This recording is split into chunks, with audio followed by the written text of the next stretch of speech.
बच्चों स्टार्ट करेंगे अपना फर्स्ट टॉपिक जो है share resolution of corporate dispute, जिसको हम आरसीडी कहते हैं. So we will begin with this new subject today. और बच्चों, जैसा कि मैं आप सबको बता दूं, ये सब्जेक्ट जो है काफ़ी स्कोरिंग सब्जेक्ट है, काफ़ी अच्छा सब्जेक्ट है बच्चों.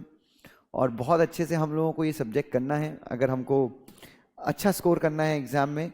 CS प्रोफेशनल अगर हम तीनों ग्रुप्स एक साथ क्लियर करना चाहते हैं. So this subject is very very very very important. चलिए, सो हम देखेंगे बच्चे इस सब्जेक्ट में हमको क्या क्या चीज़ें पढ़नी है.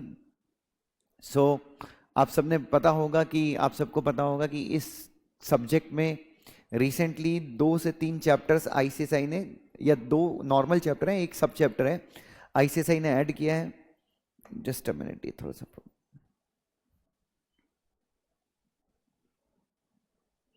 चलिए. सो बच्चों, ये जो सब्जेक्ट है ये काफ़ी ज़्यादा इम्पॉर्टेंट सब्जेक्ट है. नाउ अब आपका सवाल ये होगा कि Dushyant sir, why this subject is important, ये सब्जेक्ट इम्पॉर्टेंट क्यों है. सो बच्चों, आपको पता होगा आज की तारीख में बहुत सारी कंपनीज में डिस्प्यूट्स होते हैं. It can B management dispute, management मतलब डायरेक्टर्स के बीच में डिस्प्यूट होता है. It can B disputes between promoters of the company, promoters के बीच में आपस में डिस्प्यूट हो जाता है. कई बार, जैसे कि अगर आप देखें साइरस मिस्त्री का जो केस था, टाटा मोटर्स और टाटा सन्स और साइरस मिस्त्री का जो केस था, उस केस में साइरस मिस्त्री ने जो टाटा के खिलाफ केस फाइल किया था, आप सबको पता होगा. रिसेंटली जो सुप्रीम कोर्ट का डिसीजन आया है, that has come in the favour of Tatas.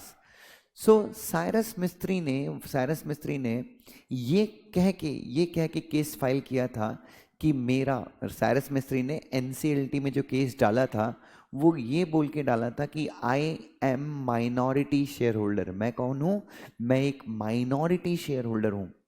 और मेजॉरिटी जो है, जो बाकी के शेयर होल्डर्स हैं जिन्होंने मुझे एज अ CEO रिमूव किया है टाटा सन्स का, वो मेजॉरिटी शेयर होल्डर्स हैं और उन्होंने मुझे ऑप्रेस किया है. Is that clear? NCLT ने टाटास का साथ दिया, बात गया NCLT से NCLAT के पास, NCLAT ने मिस्त्रीज का साथ दिया. फिर अल्टीमेटली मैटर गया सुप्रीम कोर्ट में और सुप्रीम कोर्ट ने कहा कि ये नहीं, टाटा जो है वो सही है और मिस्त्रीज के पास ऑपरेशन और मिसमैनेजमेंट के अंदर कोई रेमेडी मांगने का राइट नहीं है. सो एनीवे, ये केस हम बहुत डिटेल में डिस्कस करने वाले हैं. यस, इसके ऊपर हम पूरी केस स्टडी पढ़ने वाले हैं इसी पर्टिकुलर टॉपिक में. बट मैं आपको ये कहना चाहता हूँ कि शेयर होल्डर्स के बीच में डिस्प्यूट होना बहुत आम बात है. सेक्शन 241, सेक्शन 242, 243, 244, 245, ये कुछ सेक्शंस हैं जो माइनॉरिटी शेयर होल्डर्स को राइट देते हैं. इन सेक्शंस में काफ़ी कुछ चीज़ें बताई गई हैं. NCLT के पास पावर है कि NCLT को जब भी लगता है कि माइनॉरिटी शेयर होल्डर्स का ऑपरेशन किया जा रहा है, माइनॉरिटी शेयर होल्डर्स के हक उनसे छीने जा रहे हैं, उनको राइट्स नहीं दिए जा रहे हैं, तो कोर्ट NCLT जो है वो इंटरफेयर करता है और माइनॉरिटी को उसके राइट्स दिलवाता है. ठीक है. सो बच्चों, बेसिकली इन टॉपिक्स में, ये जो टॉपिक्स हैं, स्पेशली फर्स्ट 2 टॉपिक्स जो हम पढ़ने वाले हैं, मैं यहाँ पे फर्स्ट 2 टॉपिक्स का जो वेटेज है, मतलब आप समझिए फर्स्ट 2 टॉपिक्स जो हैं वो आपके एग्जाम में कम से कम 15 से 20 मार्क्स के लिए आ सकते हैं. इसलिए फर्स्ट 2 टॉपिक्स जो है मैं चाहता हूँ कि आप लोग बहुत अच्छे से पढ़ें, बहुत डिटेल में जाके पढ़ें और बहुत अच्छे समझें. आप लोगों ने, अगर आपको याद हो, सेक्शन 241 से लेकर सेक्शन 245 तक हम लोगों ने एग्जीक्यूटिव में एक इंट्रोडक्शन देखा है, काफ़ी अच्छे से हम लोगों ने पढ़ा भी है एग्जीक्यूटिव में. तो समझ लीजिए उन्हीं सेक्शंस को हम यहाँ पर काफ़ी अच्छे से क्या करेंगे, इंटरप्रीट करेंगे. क्योंकि हम सबको पता है बच्चों, शेयर होल्डर्स के बीच में जो प्रॉब्लम होती है, उनमें हमेशा ऐसा होता है कि माइनॉरिटी शेयर होल्डर्स जो है, आप जितने भी कॉर्पोरेट डिस्प्यूट्स उठाकर देखें, कॉर्पोरेट डिस्प्यूट मतलब जो एक्चुअली कंपनीज में डिस्प्यूट चलते हैं, उसमें कहीं ना कहीं मेजॉरिटी शेयर होल्डर्स जो काम करते हैं, माइनॉरिटी शेयर होल्डर्स उन कामों से सेटिस्फाइड नहीं होती और माइनॉरिटी शेयर होल्डर NCLT के पास रिलीफ मांगने चाहती है. ठीक है. अभी तो डिपॉजिट होल्डर्स को भी मतलब अभी तो काफ़ी अच्छा हो गया। कंपनीज एक्ट में क्लास एक्शन सूट्स की भी बात की गई है। सो हम हर एक मुद्दे के ऊपर इस पर्टिकुलर टॉपिक में क्या करने वाले हैं, डिस्कस करने वाले हैं। अब बच्चों इसमें कंपनी सेक्रेटरी का रोल क्या है, what is the role of company secretary.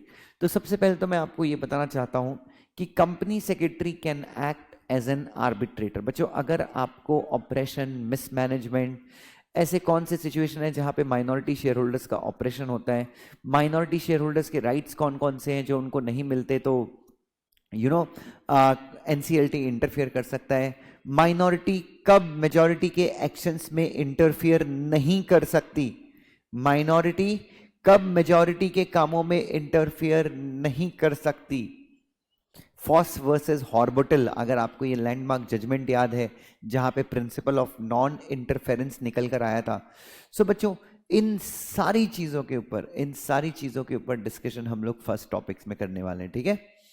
चलिए, सो बच्चों कहीं ना कहीं एक जो लाइन है share holder democracy. Now what is the meaning of share holder. अपना जो पहला जो चैप्टर है, पहला चैप्टर कहीं ना कहीं दो पार्ट्स में है। पहला जो पार्ट है that is share holder democracy और दूसरा पार्ट जो है कॉर्पोरेट डिस्प्यूट। तो हम दोनों पार्ट्स के बारे में बात करेंगे। सो सबसे पहले बच्चों what is the meaning of share holder democracy, जो हम फर्स्ट टॉपिक में पढ़ने वाले हैं। शेयर होल्डर्स डेमोक्रेसी का मतलब क्या होता है बच्चों, आपको पता है डेमोक्रेसी का मतलब क्या होता है? क्या था? By the people, of the people, for the people.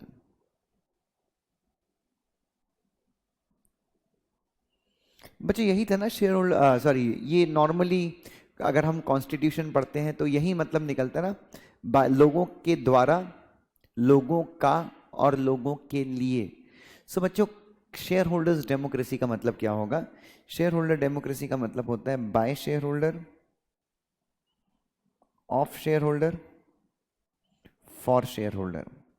सो बच्चों कंपनी जो है, कंपनी जो है शेयर होल्डर्स की है, शेयर होल्डर्स के द्वारा चलाई जाएगी और शेयर होल्डर्स के द्वारा बनाई गई है। मतलब कुल मिला के शेयर होल्डर डेमोक्रेसी का मतलब ये है कि शेयर होल्डर्स के पास पूरा राइट है, शेयर होल्डर्स को पूरे राइट मिलने चाहिए कि कंपनी कैसे फंक्शन करेगी। Share holders should have their से। बच्चों कहीं ना कहीं मुझे ये बताइए कंपनी खड़ी किसने की है, कंपनी में इन्वेस्टमेंट किसने किया है, कंपनी में पैसे किसने लगाए हैं?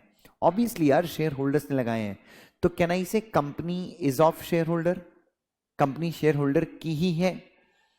Bye share holders, by share holders मतलब कंपनी को जो रिप्रेजेंटेटिव चलाएंगे उनको कौन, उनको उनकी उनकी अपॉइंटमेंट कौन करेगा? उनकी अपॉइंटमेंट भी शेयर होल्डर्स करेंगे। और कंपनी जो चलाई जाएगी, कंपनी जो मैनेज की जाएगी, वो भी शेयर होल्डर्स के फायदे के लिए मैनेज की जाएगी। यस और नो? सो कहीं ना कहीं हमें शेयर होल्डर्स डेमोक्रेसी समझना बहुत जरूरी है। तो फॉर एग्जाम्पल जब मोदी जी ने पहली बार लॉकडाउन लगाया था तो राहुल गांधी ने बोला कि ये टोटली हम लोग एक डेमोक्रेटिक कंट्री में रह रहे हैं, मोदी जी को ये ध्यान में रखना चाहिए। मोदी जी अपनी मर्जी से लॉकडाउन नहीं लगा सकते, क्योंकि कंट्री का मतलब क्या है? लॉकडाउन लगाने का राइट भी किसके पास होना चाहिए? लोगों के पास होना चाहिए। Are you getting my point? So democracy का मतलब यह है कि आपके द्वारा लिए गए, मतलब राहुल गांधी के हिसाब से मोदी जी के द्वारा लिया गया फैसला जो था लोगों की डेमोक्रेसी को नुकसान पहुंचाता है, लोगों की, या कहीं ना कहीं जो कॉन्स्टिट्यूशन है डेमोक्रेटिक प्रिंसिपल एस्टैब्लिश किए उसको नुकसान पहुंचाता है। सो बेसिकली समझिए, सो कंपनी अगर कोई ऐसा काम कर दे जो शेयर होल्डर्स की इच्छा के अगेंस्ट हो, कंपनी अगर कोई ऐसा काम करे, बोर्ड ऑफ डायरेक्टर कोई ऐसा काम करे जो शेयर होल्डर्स की इच्छा के अगेंस्ट हो, क्या हम कह सकते हैं कि यहां पे डेमोक्रेसी, शेयर होल्डर के डेमोक्रेसी का प्रिंसिपल का पालन नहीं किया जा रहा है? अगर बोर्ड ऑफ डायरेक्टर मेमोरेंडम और आर्टिकल में जो चीजें लिखी हुई हैं, बच्चों हमेशा याद रखिए, जैसे कि अगर आप देखते हैं, जैसे हमारी भारत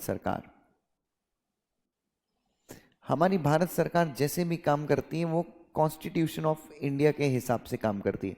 मतलब कॉन्स्टिट्यूशन ऑफ इंडिया एक लाइन है, कॉन्स्टिट्यूशन ऑफ इंडिया एक लाइन है जिसको भारत सरकार कभी भी क्रॉस नहीं कर सकती। इन द सेम मैनर सरकार को मैं मानता हूं डायरेक्टर्स, कंपनी के केस में मैं सरकार को क्या मानता हूं, डायरेक्टर्स। डायरेक्टर्स जो हैं, मेमोरेंडम ऑफ एसोसिएशन बोलो, कंपनीज एक्ट बोलो, ये क्या है, लाइन है। तो डायरेक्टर चाहे तो कोई भी एक्शन ले सकते हैं। डायरेक्टर को बहुत सारी पावर्स हैं, but directors will have to act. Directors को जो है वो काम करना पड़ेगा कंपनीज एक्ट के अंदर, मेमोरेंडम और आर्टिकल्स के अंदर जो लाइन है उसके हिसाब से डायरेक्टर्स को काम करना पड़ेगा। और जब तक डायरेक्टर कंपनीज एक्ट को फॉलो करके काम करते हैं, जब तक डायरेक्टर मेमोरेंडम और आर्टिकल के अंतर्गत काम करते हैं, हम ये मानते हैं शेयर होल्डर्स की डेमोक्रेसी उनको मिल रही है। करेक्ट है बच्चों? सो शेयर होल्डर्स डेमोक्रेसी, जैसे हमारे कॉन्स्टिट्यूशन ऑफ इंडिया में ये कहा गया है कि हर एक शेयर होल्डर को इक्वल ट्रीटमेंट देना है, sorry, right of equality before law and equal protection of law. In the same manner democracy का मतलब ये भी है कि हर एक शेयर होल्डर को कंपनी सेम क्लास के शेयर होल्डर को equal treatment they. Every class of share holder should be treated what बेटा, इक्वली। किसी शेयर होल्डर को स्पेशल प्रिविलेज देना नहीं है। सो चलिए बच्चों, सो शेयर होल्डर्स डेमोक्रेसी मतलब कंपनी शेयर होल्डर्स की इच्छाओं के हिसाब से चलनी चाहिए। It is the share holders जिन्होंने कंपनी को क्या दिए हैं, फंड्स दिए हैं, तो कंपनी का जो व्यापार है वो भी शेयर होल्डर्स की इच्छा के हिसाब से होना चाहिए। हालांकि शेयर होल्डर्स, आपको पता है share holders day to day affairs control नहीं करते। शेयर होल्डर्स जो है वो नुमाइंदे अपॉइंट करते हैं, जिसको हम बोर्ड ऑफ डायरेक्टर बोलते हैं। जैसे कि कॉन्स्टिट्यूशन में लिखा है ना, of the people, for the people, by the people. तो वैसे ही बच्चों, जैसे हम सिटीजन्स ऑफ इंडिया हैं, हम लोग डे टू डे कंट्री चला नहीं सकते, तो हम लोगों ने अपने नुमाइंदों को अपॉइंट किया है, हम लोगों ने इलेक्शन में पार्टिसिपेट किया है, और हम लोगों ने सांसद लोगों को अपॉइंट किया है, जिन लोगों ने प्राइम मिनिस्टर और स्टेट के लिए चीफ मिनिस्टर का चुनाव किया है। Are you getting my point? समझिए बच्चों, LIC वर्सेज एस्कॉर्ट एक केस है जिसके बारे में मैं आपके साथ डिस्कस करूंगा। बहुत बड़ा अच्छा सा चौड़ा सा केस है। उस केस में सुप्रीम कोर्ट ने ये बताया है कि भाई कंपनी जो है कंपनी जो है वो बिल्कुल सरकार की तरह है। कंपनी और गवर्नमेंट दोनों ही एक जैसे हैं। सो इसके बारे में भी हम डिस्कस करेंगे, हम काफ़ी चीज़ें डिस्कस करेंगे, लेकिन हौले हौले धीरे धीरे करेंगे बच्चों। ये पूरा टॉपिक, ये पूरी बुक, ये पूरा सब्जेक्ट जो है आपको कहानी की तरह पढ़ना है। और जब आप एज अ CS इंटरव्यू देने जाएंगे तो ये भी ध्यान में रखिए कि जो इंटरव्यूअर होता है उसका one of the favourite questions होता है ऑपरेशन और मिसमैनेजमेंट के बारे में, ऑपरेशन और मिसमैनेजमेंट के बारे में क्वेश्चन पूछने का उसका एक फेवरेट टॉपिक होता है। चलिए, अच्छा, अगर कभी भी माइनॉरिटी शेयर होल्डर्स को लगता है, कभी भी क्या लगता है, माइनॉरिटी शेयर होल्डर्स को लगता है कि उनका राइट ऑप्रेस हो रहा है। सो फॉर एग्जांपल, एक बार मेजॉरिटी ऑफ डायरेक्टर्स ने रेजोल्यूशन पास कर दिया, मेजॉरिटी शेयर होल्डर ने एक रेजोल्यूशन पास कर दिया कि कंपनी के रजिस्टर्ड ऑफिस को हम पूना से उठा के अहमदाबाद शिफ्ट कर रहे हैं, one state to other state. अब ये तो मेजॉरिटी ने स्पेशल रेजोल्यूशन पास किया था, राइट? तो अब यहाँ पे कंपनी के ऐसे शेयर होल्डर जिनके पास लगभग 11% शेयर थे, सुनेगा, ऐसे शेयर होल्डर जिनके पास कितने परसेंट शेयर थे, 11% शेयर्स थे, उन लोगों ने ऑब्जेक्शन ले लिया इस रेजोल्यूशन से, इस रेजोल्यूशन के अगेंस्ट। क्या ऑब्जेक्शन ले लिया कि ये ऑपरेशन है हमारा, क्योंकि हम लोग तो पूना में रहते हैं, हमारे लिए कंपनी की मीटिंग पूना में अटेंड करना ज़्यादा अच्छा होता है। सो कंपनी अगर अहमदाबाद जाएगी तो how would we attend the meeting? और ये स्पेशल रेजोल्यूशन पास करके कंपनी हम माइनॉरिटी शेयर होल्डर्स के राइट्स को क्या कर रही है, ऑप्रेस कर रही है, छीन रही है, कुचल रही है राइट्स को हमारे। मामला कोर्ट में गया, पुराने कंपनीज एक्ट का केस है ये, मामला हाई कोर्ट में गया, और हाई कोर्ट ने सीधे सीधे बोला कि फॉस वर्सेस हॉर्बिटल का केस यहाँ पे एप्लीकेबल होगा। अगर, और इस केस में अगर 80% शेयर होल्डर्स ने वोट डाल के ये कहा है कि कंपनी का रजिस्टर ऑफिस शिफ्ट हो जाना चाहिए दूसरे स्टेट में, तो माइनॉरिटी जो है इस मामले में इंटरफेयर नहीं कर सकती। तो हमेशा याद रखिए, एक सिंपल सी चीज़ याद रखिए, शेयर होल्डर्स डेमोक्रेसी का मतलब ये नहीं है कि हर एक बच्चों, हर एक शेयर होल्डर की भावनाओं को सम्मान किया जाए, नहीं। अब बच्चों, कंपनी में रिलायंस में 35 लाख शेयर होल्डर हैं, 35 लाख शेयर होल्डर, 35 के 35 लाख शेयर होल्डर, ऐसा नहीं हो सकता कि एक ही मैटर पे आंख बंद करके अग्री हो जाए। ऐसा हो सकता है?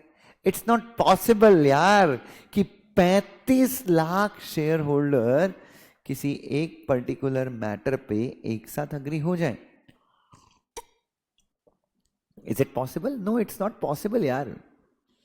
सो इसलिए हमारा कंपनीज एक्ट बोलता है कि यार आप क्या कीजिए, कंपनी कैसे चलती है, on the wishes of majority. Company चलती है on the wishes of majority. Majority अपनी विश को कैसे बता सकती है? ऑर्डिनरी रेजोल्यूशन के थ्रू और स्पेशल रेजोल्यूशन के थ्रू. और ऐसे मैटर जहां पे शेयर होल्डर्स को, ऐसे मैटर जो शेयर होल्डर को ज्यादा अफेक्ट करते हैं, ऐसे मैटर्स जो शेयर होल्डर को ज्यादा अफेक्ट करते हैं, उन मैटर्स में तो हमने कहा है कि सीधे सीधे आप क्या पास कर दीजिए? Special resolution. समझ में आ रहा है बच्चों कि किसी पर्टिकुलर मैटर में स्पेशल रेजोल्यूशन क्यों पास करते हैं? क्योंकि बच्चों वो मैटर ज्यादा गंभीर होते हैं, उन मैटर से शेयर होल्डर्स को ज्यादा नुकसान पहुंच सकते हैं. जैसे एक स्टेट से कंपनी दूसरे स्टेट में अपना रजिस्टर ऑफिस शिफ्ट कर रही है, तो इसलिए हमारे लॉ ने कहा है कि भाई इसके लिए जनरल मीटिंग में क्या करना है? स्पेशल रेजोल्यूशन पास करना है, प्लस सेंट्रल गवर्नमेंट का आपको क्या लेना है? अप्रूवल भी लेना है. सो बच्चों इस केस में अगर कंपनी, जो मैं आपको केस बता रहा था, अगर कंपनी ने स्पेशल रेजोल्यूशन पास कर दिया है, सेंट्रल गवर्नमेंट ने मंजूरी दे दी है रजिस्टर ऑफिस के शिफ्ट होने को, तो बच्चों माइनॉरिटी की बात क्या एनसीएलटी सुनने वाला है? माइनॉरिटी की बात एनसीएलटी कतई सुनने वाला नहीं है. Are you getting my point? The NCLT will not hear about what minority has to say. just remember. so बच्चों एक चीज याद रखिए, माइनॉरिटी शेयर होल्डर्स, फिर से सुनिएगा मेरी बात, मैं शेयर होल्डर डेमोक्रेसी को लेकर एक अच्छा स्टेटमेंट दे रहा हूं. माइनॉरिटी शेयर होल्डर्स मेजॉरिटी के खिलाफ, माइनॉरिटी शेयर होल्डर्स मेजॉरिटी के खिलाफ तब तक ऑपरेशन का आरोप नहीं लगा सकते, तब तक ऑपरेशन का आरोप नहीं लगा सकते जब तक ये साबित ना हो जाए कि मेजॉरिटी जो है वो कंपनीज एक्ट के खिलाफ काम कर रही है. मेजॉरिटी कहां, किसके खिलाफ काम कर रही है? कंपनीज एक्ट के खिलाफ काम कर रही है. या फिर मेजॉरिटी क्या कर रही है बच्चों? मेमोरेंडम और आर्टिकल्स में जो चीजें लिखी हैं उसके खिलाफ काम कर रही है, या मेमोरेंडम में या आर्टिकल के हिसाब से काम नहीं कर रही है, तब तक कोर्ट जो है वो इंटरफेयर नहीं करता. एंड हमेशा याद रखिए, शेयर होल्डर्स डेमोक्रेसी का मतलब ये नहीं है कि हर एक शेयर होल्डर की बात को सुना जाए. शेयर होल्डर्स डेमोक्रेसी का मतलब ये है मेजॉरिटी की बात सुना जाए. जब तक मेजॉरिटी काम कर रही है, सही तरीके से काम कर रही है, जब तक इनफैक्ट अच्छा, अगर कोई डिसीजन डायरेक्टर लेते हैं, एक और चीज याद रखिएगा, कोई डिसीजन कौन ले रहा है? कंपनी का कोई डिसीजन कंपनी के डायरेक्टर्स ले रहे हैं. ठीक है, who is taking decision on behalf of the company? Directors are taking decision on behalf of the company. But अगर डायरेक्टर्स के डिसीजन को कौन सपोर्ट कर रहे हैं? मेजॉरिटी सपोर्ट कर रही है, तो भी कोई दिक्कत नहीं. मेजॉरिटी ऑफ डायरेक्टर्स जो हैं, मेजॉरिटी ऑफ शेयर होल्डर्स जो हैं, वो अगर डायरेक्टर के डिसीजंस को क्या कर रहे हैं? सपोर्ट कर रहे हैं, तो भी हम ये मानते हैं कि इस केस में देयर इज नो ऑपरेशन. ठीक है बच्चों, इस टॉपिक में, इस पर्टिकुलर चैप्टर में हमने बहुत सारे केस लॉस पढ़ने हैं. और आपको याद होगा कंपनीज जो हमने एमसीडीएस में हमने बहुत सारे केसेस ऑपरेशन और मिसमैनेजमेंट के ऑलरेडी देखे हैं, तो मैं उन केसेस का भी यहाँ पे आपके साथ क्या करता रहूँगा? जिक्र करता रहूँगा. उन केसेस के बारे में भी हम यहाँ पे डिस्कशंस करते रहेंगे. Is that clear? मेरे नोट्स यहाँ पर काफ़ी अच्छे मैंने बनाए हैं, उम्मीद करता हूँ कि नोट्स आपको काफ़ी पसंद आएंगे.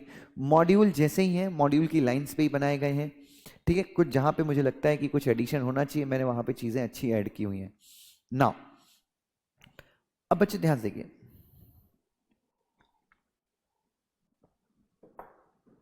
चलिए अब बच्चों, अब मैंने जो अपना डिस्कशन स्टार्ट किया है, बेसिकली लॉ कितने टाइप के होते हैं? तो आप बोलेंगे नहीं सर, सब्सटेंटिव लॉ होता है, प्रोसीजरल लॉ होता है, और बहुत सारे टाइप में अपन सिविल लॉज होते हैं, क्रिमिनल लॉज होते हैं. तो हम लॉ को अलग अलग ब्रांचेस में क्या कर सकते हैं? डिवाइड कर सकते हैं, राइट?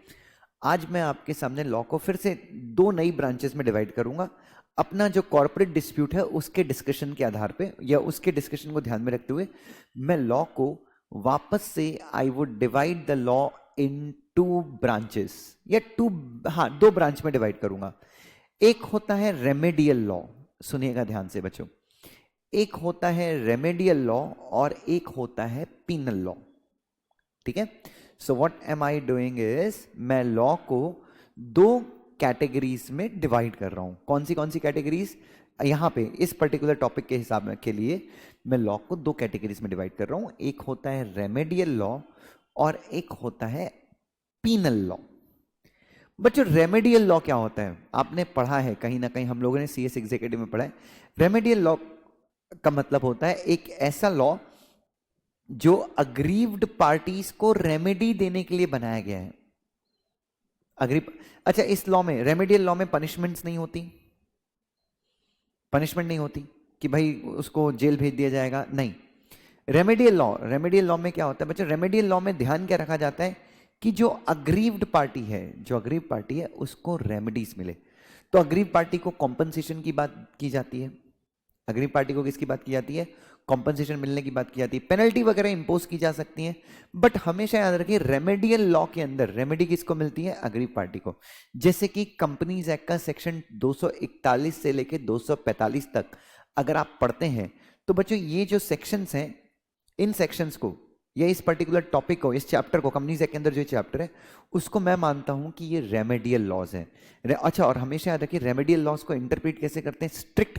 स्ट्रिक्टली इंटरप्रेट करते हैं, लिबरल इंटरप्रिटेशन देते हैं। लिबरल इंटरप्रिटेशन का मतलब पता है ना आपको? लॉ के स्कोप को हम एक्सटेंड भी कर सकते हैं किसी अग्रीव्ड पार्टी को रेमेडी देने के लिए। वेलफेयर लॉज आपको पता होगा, वेलफेयर, जैसे labour law is a welfare law, उसको भी हम रेमेडियल लॉ मानते हैं। क्या मानते हैं? लेबर लॉ को भी हम क्या मानते हैं? रेमेडियल लॉ मानते हैं। सो बच्चों, खैर आई am not talking about labour law, but मेरा यहाँ पे डिस्कशन है सेक्शन 241 से लेके 245 तक जो सेक्शंस हैं कंपनीज एक्ट में, उन सेक्शंस को भाई दुष्यंत जैन मानते हैं कि ये रेमेडियल लॉज हैं। Monetary recompense, monetary recourse, monetary penalties, monetary compensation, यहां पे अच्छी रेमेडी होती है। उसके बाद दूसरे होते हैं पीनल लॉज। पीनल लॉज क्या है दुष्यंत सर? ऐसे लॉज जहां पे जो आपको पनिश करते हैं, जैसे Indian penal code, companies act के बहुत सारे प्रोविजन हैं जो पीनल प्रोविजंस हैं। यहां पे आपको पेनल्टी लगाई जा सकती है, यहां पे आपको फाइन लगाया जा सकता है, यहां पे आपको इम्प्रिजनमेंट, जेल भेजा जा सकता है।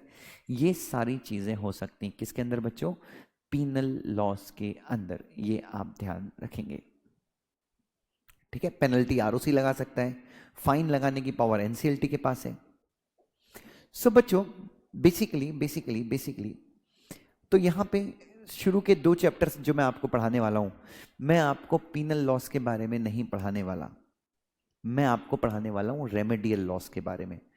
शुरू के 2 चैप्टर्स में I am not going to teach you about the penal loss.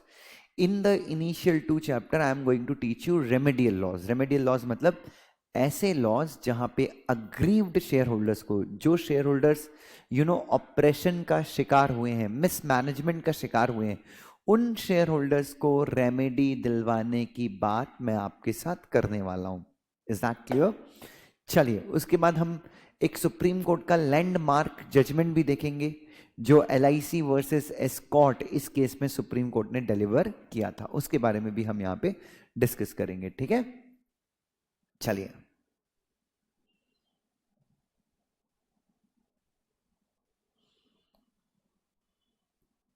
चलिए बच्चों, ध्यान से देखते हैं। सबसे पहले चैप्टर नंबर 1 को आप वेटेज दे दीजिए। Give this chapter weightage of, chapter 1 और 2 मिला के 20 मार्क का आता है। चैप्टर 1 और 2 मिला के 20 मार्क का होता है, तो मैं चाहता हूं कि आप लोग चैप्टर 1 और 2 को कंबाइन करके 20 मार्क्स का आप वेटेज दे दीजिए, ठीक है? चलो देखते हैं। नाउ ये थोड़ा सा इंट्रोडक्शन है मेरे साइड से, ठीक है? Different types of statutes, statutes का मतलब होता है लॉज।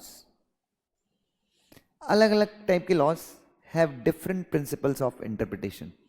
अलग अलग टाइप के जो लॉ हैं उनको अलग अलग तरीकों से इंटरप्रिट किया जाता है, करेक्ट है? जैसे कि पीनल लॉज जो हैं उनको स्ट्रिक्ट इंटरप्रिटेशन किया जाता है in addition to the general principle, ठीक है? जो जनरल प्रिंसिपल्स हैं उनके अलावा there are statutes, laws affecting the state. State India में बोलते हैं गवर्नमेंट, क्राउन फॉरेन में बोलते हैं, यूके में बोलते हैं, एंड इट्स लाइबिलिटीज। तो बच्चों किस किस टाइप के लॉज होते हैं?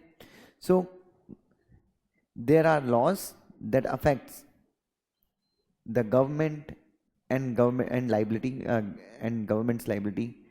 Statute affecting the jurisdiction of the court, ऐसे लॉज हैं जिसके थ्रू कोर्ट का jurisdiction अफेक्ट होता है, CPC, CRPC, taxing statutes, consolidating and amending statutes, जैसे अपना companies act, it's a consolidating and amending statutes.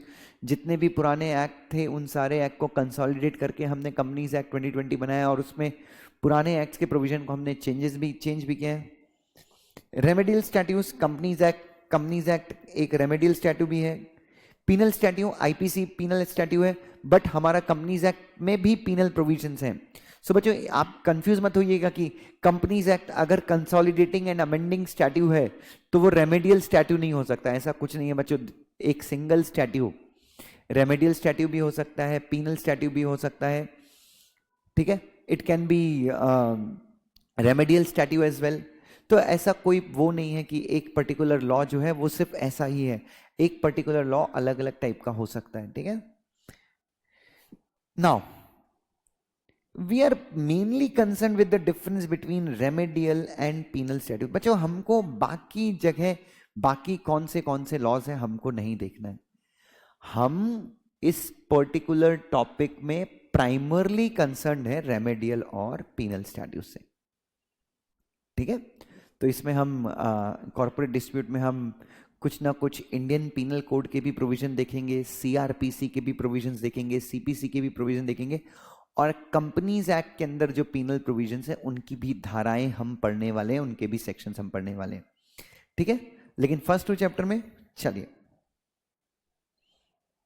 Broadly, बड़े सेंस में, all legislation have the objective of curing some mischief. हर एक जितने भी आप लॉ पढ़ते हैं उन सब लॉ का ऑब्जेक्टिव क्या है? क्योरिंग मतलब खत्म करना या ठीक करना। क्या ठीक करना? Some kind of mischief, non compliance, और improving the condition of certain classes of persons who are not treated fairly in the past. Correct है बच्चों। अगर आप एक लार्जर सेंस में देखते हैं तो हर एक टाइप के लॉ जो होते हैं उनके कुछ ऑब्जेक्टिव्स होते हैं, या मेनली जो ऑब्जेक्टिव होता है हर एक टाइप के लॉ का वो क्या होता है? किसी मिसचीफ को खत्म कर दिया जाए, क्योर किया जाए, या फिर जो लोग अफेक्टेड हैं, जिनको अच्छा ट्रीटमेंट पास्ट में नहीं मिला है, उनको क्या दिया जाए? उनकी कंडीशंस को इम्प्रूव किया जाए, उनको रेमेडी दी जाए। But there are differences with reference to the persons in whose favor remedies are granted. But there are differences. But differences हैं with reference to the person in whose favor remedies are granted. So अलग अलग class के लोग हो सकते हैं, same type का law हो सकता है, सेम टाइप का लॉ हो सकता है, और सेम टाइप का लॉ अलग अलग क्लासेस के लोगों को रेमेडी दे सकता है, ठीक है। But there are differences with reference to the persons in whose favour remedies are granted, ठीक है। सो उन लोगों में डिफरेंस होता है, मतलब एक टाइप का लॉ होगा। सो जैसे कंपनीज एक्ट है, किसी केस में शेयर होल्डर को रेमेडी देगा, किसी केस में डायरेक्टर्स को रेमेडी देगा, किसी केस में गवर्नमेंट को रेमेडी देगा। तो मतलब एक टाइप का लॉ जो है वो अलग अलग, इनफैक्ट मतलब लॉ किसको प्रोटेक्ट करता है? Aggrieved party. जरूरी नहीं है कि अग्रीव्ड पार्टी हमेशा एक ही इंसान हो, अग्रीव पार्टी अलग अलग क्लास के लोग हो सकते हैं सेम लॉ के अंदर भी। कंपनीज एक्ट के अंदर शेयर होल्डर को डिविडेंड नहीं दिया डिक्लेयर करके तो शेयर होल्डर अग्रीव पार्टी है। डिबेंचर होल्डर्स का डिबेंचर रिडीम नहीं किया तो डिबेंचर्स अग्रीव पार्टी है। डिपॉजिट होल्डर का डिपॉजिट नहीं दिया। तो बच्चों there can be difference with respect to the persons जिनको रेमेडी मिलती है। रेमेडियल लॉ के अंदर जरूरी नहीं है कि एक ही टाइप के लोगों को रेमेडी मिले, ठीक है। चलिए नेक्स्ट देखते हैं, remedial statute known as welfare, social और जस्टिस, बेनिफिशियल लेजिस्लेशन और पीनल स्टैट्यूज। तो रेमेडियल स्टैट्यू और पीनल स्टैट्यूज के बीच में हम क्या निकालते हैं? एक छोटा सा डिफरेंस निकालते हैं, ठीक है। ऑफेंडर, गुनेगार is not liable to any penalty in favour of state. जो गुनेगार होता है उसको सरकार को कोई पेनल्टी देनी नहीं पड़ती रेमेडियल लॉ में। Offender is liable to state takes action. जो गुनेगार है वो सरकार के प्रति जिम्मेदार होता है और सरकार जो है गुनेगार के खिलाफ कार्यवाही करती है। पेनल्टी में भी in the nature of monetary recompose, money के फॉर्म में हो सकती है penalty. Prohibition on doing certain act, prohibition on doing certain act मतलब आपको, आपके खिलाफ स्टे ऑर्डर लाया जा सकता है, इंजंक्शन लगाया जा सकता है, और like any other remedy. Penalties में take the form of imprisonment, fine, forfeiture, forfeiture मतलब अटैचमेंट ऑफ प्रॉपर्टी, आपसे प्रॉपर्टी छीन लेना। Primarily objective is to redress the grievance of oppressed principal. बच्चों हमेशा याद रखिए, रेमेडियल लॉस का प्राइमरी ऑब्जेक्टिव क्या है? रेमेडियल लॉस का प्राइमरी ऑब्जेक्टिव ये नहीं है कि गुनहगार को सजा देना ना, रेमेडियल लॉस का मेन ऑब्जेक्टिव ये है कि यार जिस इंसान के साथ गलत हुआ है ना, जिस इंसान के अधिकारों को उससे छीना गया है ना, उस इंसान को एक प्रकार से रेमेडी प्रोवाइड करना। So primary objective of remedial law is what बेटा? Is to provide remedies to whom? To the aggrieved person. Penal laws का प्राइमरी एम है लोगों को उनकी औकात में रखना। पीनल लॉस का मतलब क्या है? लोगों को डरा के रखना, to preserve the social norm, समाज में ऑर्डर बना के रखना। इनको लिबरल कंस्ट्रक्शन करते हैं, इनको स्ट्रिक्ट कंस्ट्रक्शन करते हैं। अगर मर्डर की सजा 6 साल है तो 6 साल से ज्यादा की सजा नहीं हो सकती, ठीक है। और दूसरा, there should be a murder, मतलब एकदम स्ट्रिक्टली इंटरप्रीट करेंगे। 30 डेज के अंदर ये फॉर्म फाइल करना है, इसका मतलब 30 डेज के अंदर ही करना है।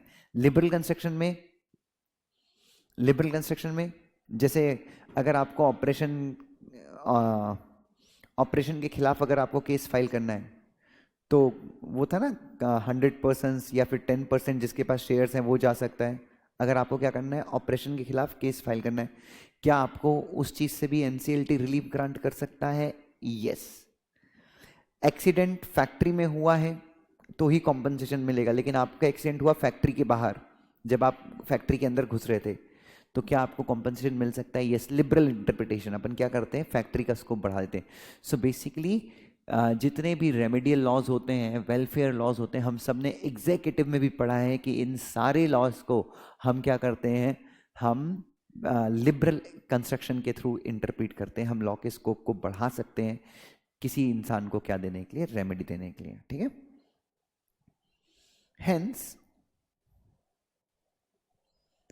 Hence, in the first 2 chapters, we will see the courts have interpreted the provisions in liberal manner to benefit the shareholders. उसके बाद later chapter में we will see how penal statutes are interpreted more strictly. और बच्चों हमेशा याद रखिए, strict interpretation का मतलब ये नहीं है कि हमेशा जेल भेज देना। स्ट्रिक्ट इंटरप्रिटेशन मतलब अगर सजा मर्डर की है तो देयर शुड बी मर्डर। अगर सजा ये लिखा हुआ है, अगर कानून में ये लिखा हुआ है कि अगर एजीएम नहीं की तो आपको इतने का फाइन लगेगा, तो ये प्रूफ होना चाहिए कि एजीएम नहीं की है, तभी आपको वो रिक्वायर्ड पेनल्टी पे करनी पड़ेगी, ठीक है। मतलब स्ट्रिक्ट इंटरप्रिटेशन में जैसा लॉ में लिखा है वैसा ही फॉलो करना है हमको। और स्ट्रिक्ट इंटरप्रिटेशन में आपको एक और चीज पता होगी कि अगर कोई प्रोविजन को जब हम स्ट्रिक्टली इंटरप्रीट करते हैं, स्ट्रिक्टली कंस्ट्रक्ट करते हैं किसी प्रोविजन को, और 2 इंटरप्रिटेशन उसके निकलते हैं, एक जिससे किसी इंसान को दोषी ठहराया जा सकता है और एक जिससे किसी इंसान को दोषी नहीं ठहराया जा सकता। तो स्ट्रिक्ट इंटरप्रिटेशन में हम वही इंटरप्रिटेशन फॉलो करते हैं जिससे किसी इंसान को दोषी ठहराया नहीं जा सकता, स्ट्रिक्ट इंटरप्रिटेशन। चलिए, सो ये मेरे हिसाब से जनरल कमेंट्री थी। तो अभी हम जो पढ़ने वाले हैं सेक्शन 241 से 245 तक, शुरू के 2 चैप्टर्स में ऑपरेशन मिसमैनेजमेंट के प्रोविजंस हम पढ़ने वाले हैं, काफ़ी डीप में पढ़ने वाले हैं, काफ़ी डिटेल में पढ़ने वाले हैं, और एग्जाम में 20 मार्क आएगा। सीएस को ये जो दोनों चैप्टर हैं एज एन आर्बिट्रेटर हेल्प करने मदद करेंगे। प्रैक्टिसिंग में जब आप जाते हैं या जब आप कंपनी के सेक्रेटरी बनते हैं या बेसिकली प्रैक्टिसिंग में जब आप जाते हैं तो बहुत सारे केसेस आपके सामने आएंगे जहाँ पे कोई शेयर होल्डर आपके पास आएगा और वो कहेगा कि यार मेरा ऑपरेशन किया है उस कंपनी ने। ग्रुप ऑफ शेयर होल्डर आपके पास आएंगे, डिबेंचर होल्डर्स आपके पास आएंगे, जहाँ पे आपको सेक्शन 241 245 के अंदर एनसीएलटी में पिटीशन फाइल करनी पड़ेगी। इसीलिए बच्चों एग्जीक्यूटिव में तो हमने थोड़ा सा ही पढ़ा था, बट फाइनल में चूंकि अब कंपनी सेक्रेटरी जो है वो सबसे इंपॉर्टेंट बंदा है, एट प्रेजेंट कंपनी सेक्रेटरी जो है वो सबसे क्रूशियल बंदा है। सबसे ज्यादा केसेस अगर एनसीएलटी में कोई फाइल करता है, सबसे ज्यादा पार्टीज को जो एनसीएलटी में रिप्रेजेंट करता है, he is the company secretary.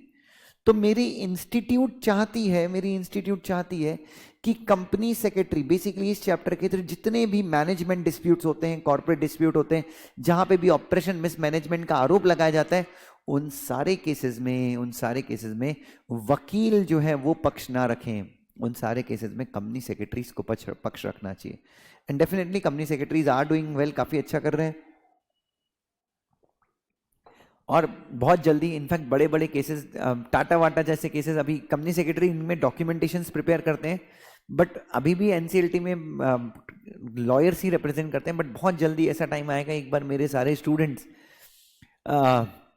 ये प्रोविजंस को अच्छे समझने लगे, इन प्रोविजंस में फेमिलियर हो जाए, थोड़ा सा एक्सपीरियंस और आ जाए हमको, डेफिनेटली बड़ी बड़ी कंपनीज में आप देखेंगे, बड़ी बड़ी कंपनीज को रिप्रेजेंट एनसीएलटी के सामने हम ही करने वाले हैं। एंड दैट टाइम इज, वो टाइम आ चुका है। इनफैक्ट मेरे ख्याल से 90% केसेस तो हम ही फाइल कर रहे हैं। 10% जो बड़ी कंपनी है वो भी हमारे पास अब बहुत जल्दी आएगा, एक बार हम लोग ये सारे प्रोविजंस में क्या हो जावे, फॉर्मिलियर हो जावे। ठीक है, चलिए। सो बच्चों, let's see what is introduction now. Share holder democracy क्या है, शेयर होल्डर डेमोक्रेसी क्या है, ये कंसेप्ट क्यों आया? सीधी बात है बच्चों, कहीं ना कहीं शेयर होल्डर्स के राइट्स को प्रोटेक्ट करने के लिए। क्योंकि बच्चों अपन क्या करते हैं, अपन शेयर होल्डर से, मान लो, ठीक है, सुनिएगा ध्यान से, हम लोग क्या है, हम लोगों ने कंपनी इनकॉर्पोरेट की, हम शेयर होल्डर हैं, 100 लोगों ने मिलकर एक कंपनी इनकॉर्पोरेट की, तो 100 शेयर होल्डर हैं। अब आपको पता है ये 100 शेयर होल्डर जो हैं ये डे टू डे अफेयर्स को कंट्रोल नहीं कर सकते, मैनेज नहीं कर सकते। तो ये 100 शेयर होल्डर को कंपनीज एक्ट राइट देती है। 100 शेयर होल्डर को कंपनीज एक्ट क्या करती है, राइट देती है। सर किस चीज़ का राइट देती है? अब हम 100 शेयर होल्डर हैं, हमने क्या किया, मेमोरेंडम ऑफ एसोसिएशन और आर्टिकल ऑफ एसोसिएशन बना दिया। एमओए और एओए में हमने लिख दिया कि कंपनी क्या है, कंपनी के ऑब्जेक्ट्स क्या हैं, डायरेक्टर्स की पावर क्या है, कंपनी क्या करेगी, कंपनी क्या नहीं करेगी, ये सारी की सारी चीज़ों का जिक्र, ये सारी की सारी चीज़ों का जिक्र, कंपनी क्या चीज़ें कर सकती है, कंपनी क्या नहीं कर सकती, कंपनी में शेयर ट्रांसफ़र कैसे होगा, जो भी चीज़ें थी, हम 100 के 100 शेयर होल्डर्स ने एक साथ बैठ के ये मेमोरेंडम और आर्टिकल्स बना लिए। ठीक है, नंबर 1। तो memorandum and articles are what बेटा, कहीं ना कहीं एक लाइन है जिसको क्रॉस नहीं करना है डायरेक्टर्स ने, नंबर 1। नंबर 2, सेक्शन 152 सेक्शन 160 के हिसाब से हम 100 शेयर होल्डर्स ने क्या किया, एक्सपर्ट्स को हायर कर दिया, जिनको हमने डायरेक्टर बना दिया, जिनको हमने क्या कर दिया, डायरेक्टर बना दिया कंपनी चलाने के लिए, राइट। सो बच्चों, कंपनीज एक्ट है और मेमोरेंडम ऑफ एसोसिएशन और आर्टिकल ऑफ एसोसिएशन है, ये 2 डॉक्यूमेंट्स हैं। और शेयर होल्डर्स ने किसको हायर कर दिया, शेयर होल्डर ने डायरेक्टर्स को हायर कर लिया कि डायरेक्टर्स जो है भाई वो तुम कंपनी चलाओ। बच्चों क्या डायरेक्टर के पास फ्री हैंड है, कंपनी में वो जो चाहे वो कर सकते हैं, या फिर क्या आप ऐसा मानते हैं कि डायरेक्टर्स अपॉइंट करने के बाद शेयर होल्डर्स की पावर बिल्कुल खत्म हो जाती है? Do you believe so? अरे हम चाहे तो डायरेक्टर को रिमूव कर सकते हैं सेक्शन 169 के अंदर। If we shareholder wish, we can get the shareholders removed from the, we can get the directors removed from the company. This is shareholders democracy. Section 179 में डायरेक्टर्स को पावर्स हैं, but section 179 में, अगर आप section 179 पढ़ा है, जब वो सेक्शन शुरू होता है वहां पे लिखा गया है, वहां पे लिखा हुआ है 179 में कि शेयर होल्डर्स जो है जनरल मीटिंग में रूल्स बना सकते हैं, रेगुलेशन बना सकते हैं कि डायरेक्टर को किस प्रकार से काम करना है। गेटिंग माई पॉइंट, मैं क्या बोल रहा हूं? हाँ, लेकिन शेयर होल्डर जो रूल्स बनाते हैं कि डायरेक्टर को ऐसे ऐसे काम करना है, डायरेक्टर ये काम नहीं कर सकते, जब शेयर होल्डर ये रूल्स बनाते हैं तो ये जो रूल्स हैं ये प्रोस्पेक्टिव ट्रांजैक्शन के लिए एप्लीकेबल होते हैं। प्रोस्पेक्टिव ट्रांजैक्शन मतलब रूल बनाने के बाद जो ट्रांजैक्शन होंगे शेयर होल्डर के द्वारा बनाए गए, शेयर होल्डर अगर डायरेक्टर की पावर्स को रिस्ट्रिक्ट करते हैं, 179 सेक्शन 179 में डायरेक्टर्स के पास पावर है, बोर्ड मीटिंग में वो सारी पावर कौन एक्सरसाइज कर सकता है, बोर्ड ऑफ डायरेक्टर एक्सरसाइज कर सकते हैं। और शेयर होल्डर के पास पावर है कि शेयर होल्डर उन पावर्स को रेगुलेट कर सकते हैं कि नहीं सेक्शन 179 में ये जो पावर है ना, बोनस शेयर इशू करने की, बायबैक करने की, ये पावर ये अपने डायरेक्टर्स एक्सरसाइज नहीं कर सकते बोर्ड मीटिंग में, ये शेयर होल्डर्स ही एक्सरसाइज करेंगे। तो हम रूल्स बनाते हैं, लेकिन ये जो रूल्स हैं, रूल्स बना के आप शेयर होल्डर की पावर, डायरेक्टर्स की पावर को कर्टेल कर सकते हो, रेस्ट्रिक्ट कर सकते हो। लेकिन आप जो डायरेक्टर्स की पावर को रेस्ट्रिक्ट करोगे, कर्टेल करोगे, वो प्रोस्पेक्टिव ट्रांजैक्शंस के लिए होगी। डायरेक्टर्स ने ऑलरेडी जो रेजोल्यूशंस पास कर लिए हैं, जो ट्रांजैक्शन हो गया है, उसके ऊपर वो एप्लीकेबल नहीं होगा। तो शेयर होल्डर डेमोक्रेसी का मतलब यही है कि शेयर होल्डर को कंपनीज एक्ट जो है वो बहुत सारे राइट देती है, ताकि शेयर होल्डर के मतलब बच्चों बेसिकली शेयर होल्डर तो डायरेक्टर अपॉइंट कर देते हैं। अब फिर कोई बोल सकता है कि यार अब शेयर होल्डर का क्या काम, डायरेक्टर आ गए हैं, वो कंपनी को चला लेंगे, अच्छे तरीके से मैनेज कर लेंगे। So what is the need of share holder? No भाई, कंपनीज एक्ट ने बहुत सारे मैटर्स ये बताए हैं कि भाई डायरेक्टर अपनी इच्छा से ये पर्टिकुलर काम नहीं कर सकते। Section 180 limitation on the power of the board, section 180 में जो भी मैटर्स लिखे हुए हैं, अगर आपको वो ट्रांजैक्ट करना है तो झक मार के तेरे दर पर सनम चले आए, आपको शेयर होल्डर के पास आना ही पड़ेगा। उसके बाद कंपनीज एक्ट के अलग अलग सेक्शंस हैं, जैसे कि preferential allotment, private placement, ESOP, ESOS, sweat equity shares, ये सब में भी आपको क्या करना है, शेयर होल्डर से रेजोल्यूशन पास करवाना ही पड़ेगा। सो कंपनीज एक्ट ने शेयर होल्डर्स की डेमोक्रेसी को बरकरार रखा है। कंपनीज एक्ट ने अलग अलग प्रोविजंस के माध्यम से शेयर होल्डर्स को पावर दी है कि डायरेक्टर भाई जो चाहे वो कर सकते हैं, उनको भी पावर्स है। बट कुछ स्पेसिफिक मैटर्स ऐसे हैं जहां पे डायरेक्टर्स को कहाँ जाना पड़ेगा, शेयर होल्डर्स की शरण में जाना पड़ेगा। शेयर होल्डर के रेजोल्यूशंस के थ्रू ही डायरेक्टर काम कर सकते हैं। हाँ, लेकिन अब बच्चे प्रॉब्लम क्या है, अगर किसी कंपनी में दो ही शेयर होल्डर हैं, प्राइवेट कंपनी है जिसमें दो शेयर होल्डर हैं और वो दोनों ही डायरेक्टर हैं, तो उस केस में बच्चों अब मतलब उस केस में आप बोल सकते हैं कि डायरेक्टर और शेयर होल्डर जहां पे एक ही हैं, वहां पे शेयर होल्डर डेमोक्रेसी की जरूरत नहीं है, क्योंकि जो दो शेयर होल्डर होते हैं वो दो डायरेक्टर भी होते हैं। समझना मैं क्या बोल रहा हूँ? क्या क्या उस कंपनी में पूरा नंगा नाच डायरेक्टर कर सकते हैं? यस, क्योंकि वो दो डायरेक्टर ही क्या है, दो शेयर होल्डर हैं। So basically share holders democracy की सही जरूरत कहां पे पड़ती है, जहां पे डायरेक्टर्स लिमिटेड हैं और शेयर होल्डर न्यूमरस है। न्यूमरस मतलब बहुत सारे शेयर होल्डर जहां पे, वहां पे एक्चुअली शेयर होल्डर की डेमोक्रेसी की जरूरत पड़ती है। डेमोक्रेसी मतलब शेयर होल्डर्स को ये अधिकार होना चाहिए कि वो कंपनी को चला सकें, कंपनी को ओन कर सकें, और वास्तविक अधिकार, वास्तविक कंट्रोल कंपनी का। तो शेयर होल्डर डेमोक्रेसी के प्रिंसिपल, शेयर होल्डर डेमोक्रेसी के प्रिंसिपल ये इंश्योर करते हैं कि कंपनी का वास्तविक कंट्रोल जो है वो शेयर होल्डर के पास में ही हो, भले डायरेक्टर्स को डे टू डे अफेयर्स को मैनेज करने के लिए अपॉइंट किया गया है। ठीक है, चलिए सो विल सी, एक इंट्रोडक्शन देखते हैं बच्चों।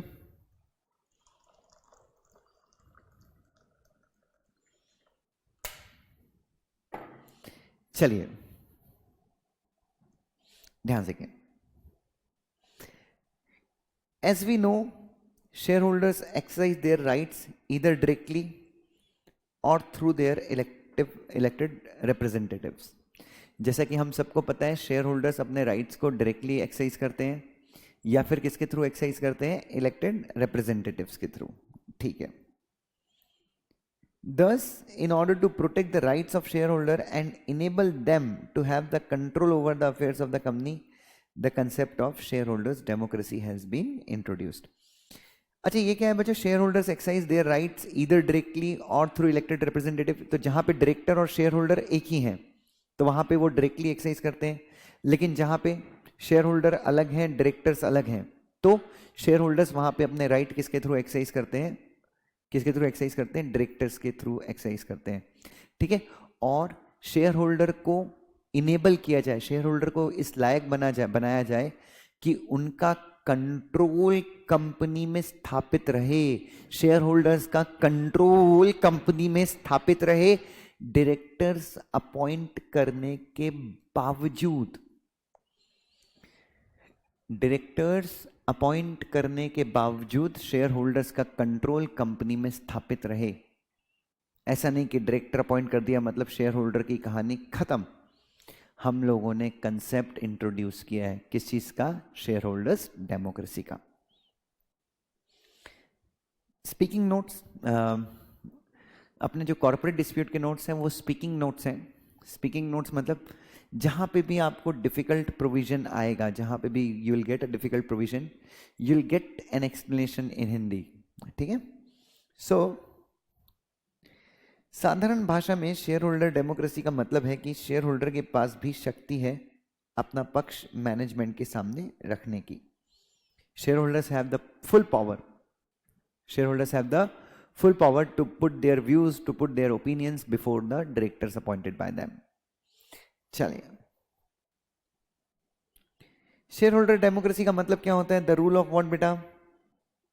द रूल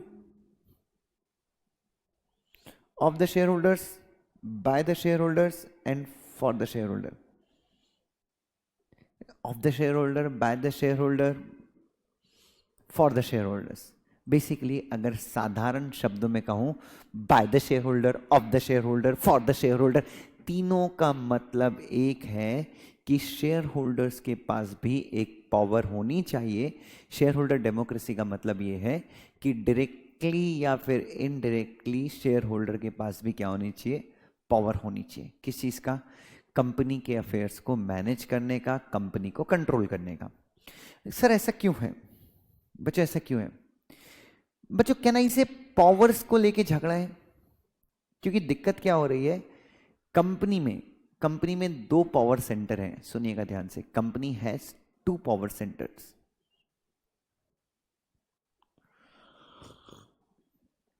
बच्चों कंपनी में दो पावर सेंटर्स हैं। मतलब सर हम शेयर होल्डर्स डेमोक्रेसी क्यों पढ़ रहे हैं? Why are we studying the bloody shareholders democracy? Not bloody shareholder democracy, it's a good concept. बच्चों just remember, हमारे घर में मम्मी पापा होते हैं, ठीक है? मम्मी पापा है। मम्मी पापा के मोस्ट ऑफ द झगड़े अगर आप देखो तो कहीं ना कहीं इसी चीज को लेके होते हैं कि घर के अंदर ज्यादा शक्तिशाली मैं हूं। लेकिन क्या आपको लगता है पापा की शादी के पहले, पापा की शादी के पहले जब आपके पापा बैचलर्स लाइफ में रहते होंगे, अकेले रहते होंगे, तो क्या कभी भी उन्होंने झगड़ा किया होगा कि इस घर में सबसे शक्तिशाली मैं हूं? नहीं। क्यों? क्योंकि बच्चों जब आपके पिताजी की शादी नहीं हुई होगी, जब आपके पिताजी अकेले रहते होंगे, तो बच्चों घर पे पावर सेंटर एक ही था, वो थे आपके पिताजी। तो जब एक ही पावर सेंटर है ना, तो कभी झगड़े होने की बात आएगी ही नहीं। When there is only one power center, there would be no question of dispute. Dispute तब होते हैं जब दो पावर सेंटर बन जाते हैं।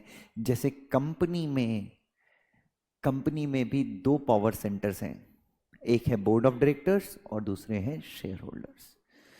तो कहीं ना कहीं डायरेक्टर्स को औकात में रखना, डायरेक्टर्स को यह बताना कि भाई साहब आप अल्टीमेटली शेयर होल्डर के पास ही जाओगे, शेयर होल्डर के पास ही रियल पावर है कंपनी की।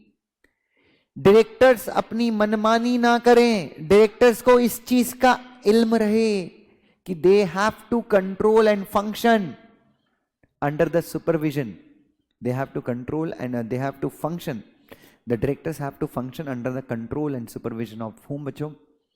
shareholders। और इसलिए दो पावर सेंटर हैं, इसलिए हम ये चाहते हैं कि एक पावर सेंटर मतलब जो डायरेक्टर्स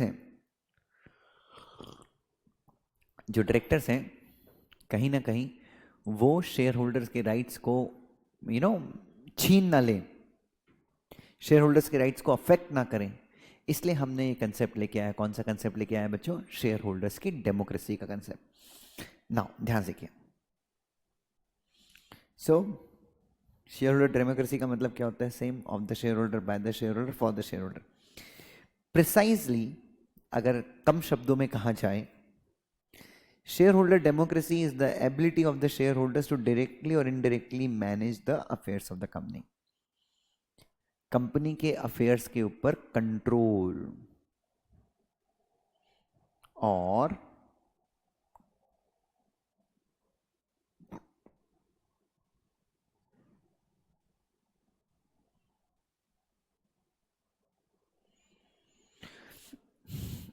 टू कंट्रोल व्हाट बेटा? और to control the affairs of the company. ठीक है. Now, Companies Act 2013 create two power centers in the company. First is the board of director and second is the shareholder. I think you all will agree to it. Companies Act के अंदर दो type के power centres created हैं. कौन कौन से power centre created बच्चों? एक बोर्ड ऑफ डायरेक्टर है और एक कौन है? शेयर होल्डर है. ठीक है. Directors take decision in board meeting while the shareholders exercise decision making powers at the general meeting of the company. Correct है. और डायरेक्टर्स जो हैं उनको सेक्शन 179 के अंदर बहुत सारी पावर मिली है कि वो 179 के हिसाब से बहुत सारे डिसीजन ले सकते हैं. और ऐसे कई डिसीजन है जिसका कंफर्मेशन कौन करता है? शेयर होल्डर्स करते हैं जनरल मीटिंग में. Section 179 gives power to the board of directors to take various decision for the company. Correct है.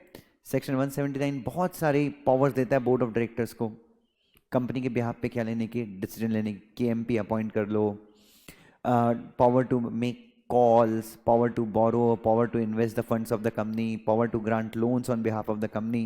ये बहुत सारी powers हैं. Power to buy back.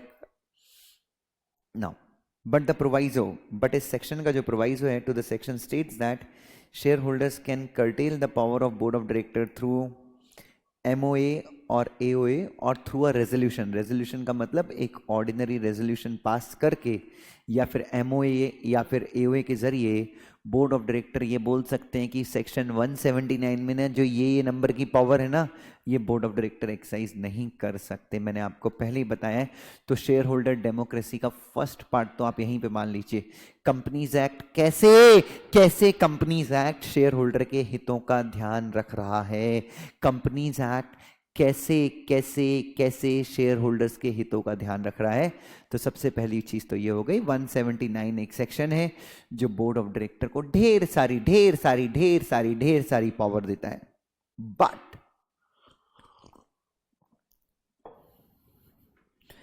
But उसी सेक्शन का जो प्रोवाइजो है या वही सेक्शन जो है वो शेयर होल्डर्स को पावर देता है कि शेयर होल्डर प्रोस्पेक्टिवली मतलब फ्यूचर रेजोल्यूशन के बाद शेयर होल्डर्स MOA और AOA में चेंजेस करके या फिर जनरल मीटिंग में एक नॉर्मल ऑर्डिनरी रेजोल्यूशन पास करके ये कह सकते हैं कि ये power board of director exercise नहीं कर सकते. यहां पे जो पावर दी हुई है वो डायरेक्टली शेयर होल्डर्स ही एक्सरसाइज करेंगे. ठीक है. However, such control can be only prospective, that is operating in future and not having retrospective effect. ये ध्यान में रखना. जो भी बोर्ड ऑफ डायरेक्टर जो है वो जो भी शेयर होल्डर जो है बोर्ड ऑफ डायरेक्टर्स की पावर को जो लिमिट करेंगे वो फॉर एग्जांपल अगर शेयर होल्डर ने जनरल मीटिंग में ऑर्डिनरी रेजोल्यूशन पास किया 5 जनवरी 2019 को या 5 जनवरी 2022 को एक रेजोल्यूशन पास किया. 5 जनवरी 2022 को शेयर होल्डर्स ने जनरल मीटिंग में एक रेजोल्यूशन पास किया और रेजोल्यूशन पास करके ये कहा कि बायबैक का डिसीजन बोर्ड ऑफ डायरेक्टर कभी नहीं ले सकते. अब बच्चों बोर्ड ऑफ डायरेक्टर ने ऑलरेडी 2 जनवरी 2022 को बोर्ड ऑफ डायरेक्टर ने ऑलरेडी एक बायबैक का रेजोल्यूशन पास किया था. तो हमेशा याद रखना ये रेजोल्यूशन वैलिड होगा.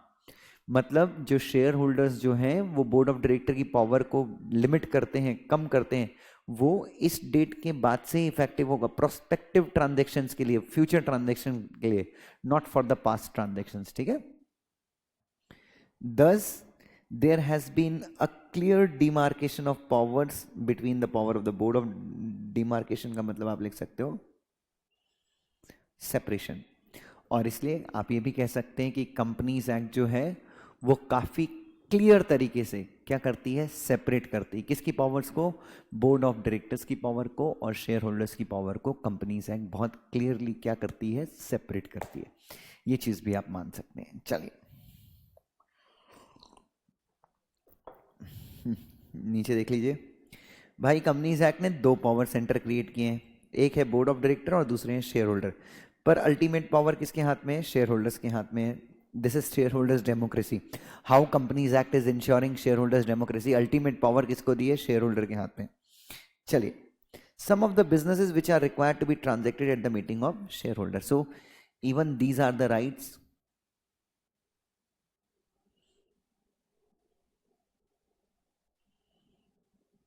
provided to shareholders. ठीक है, these rights also ensure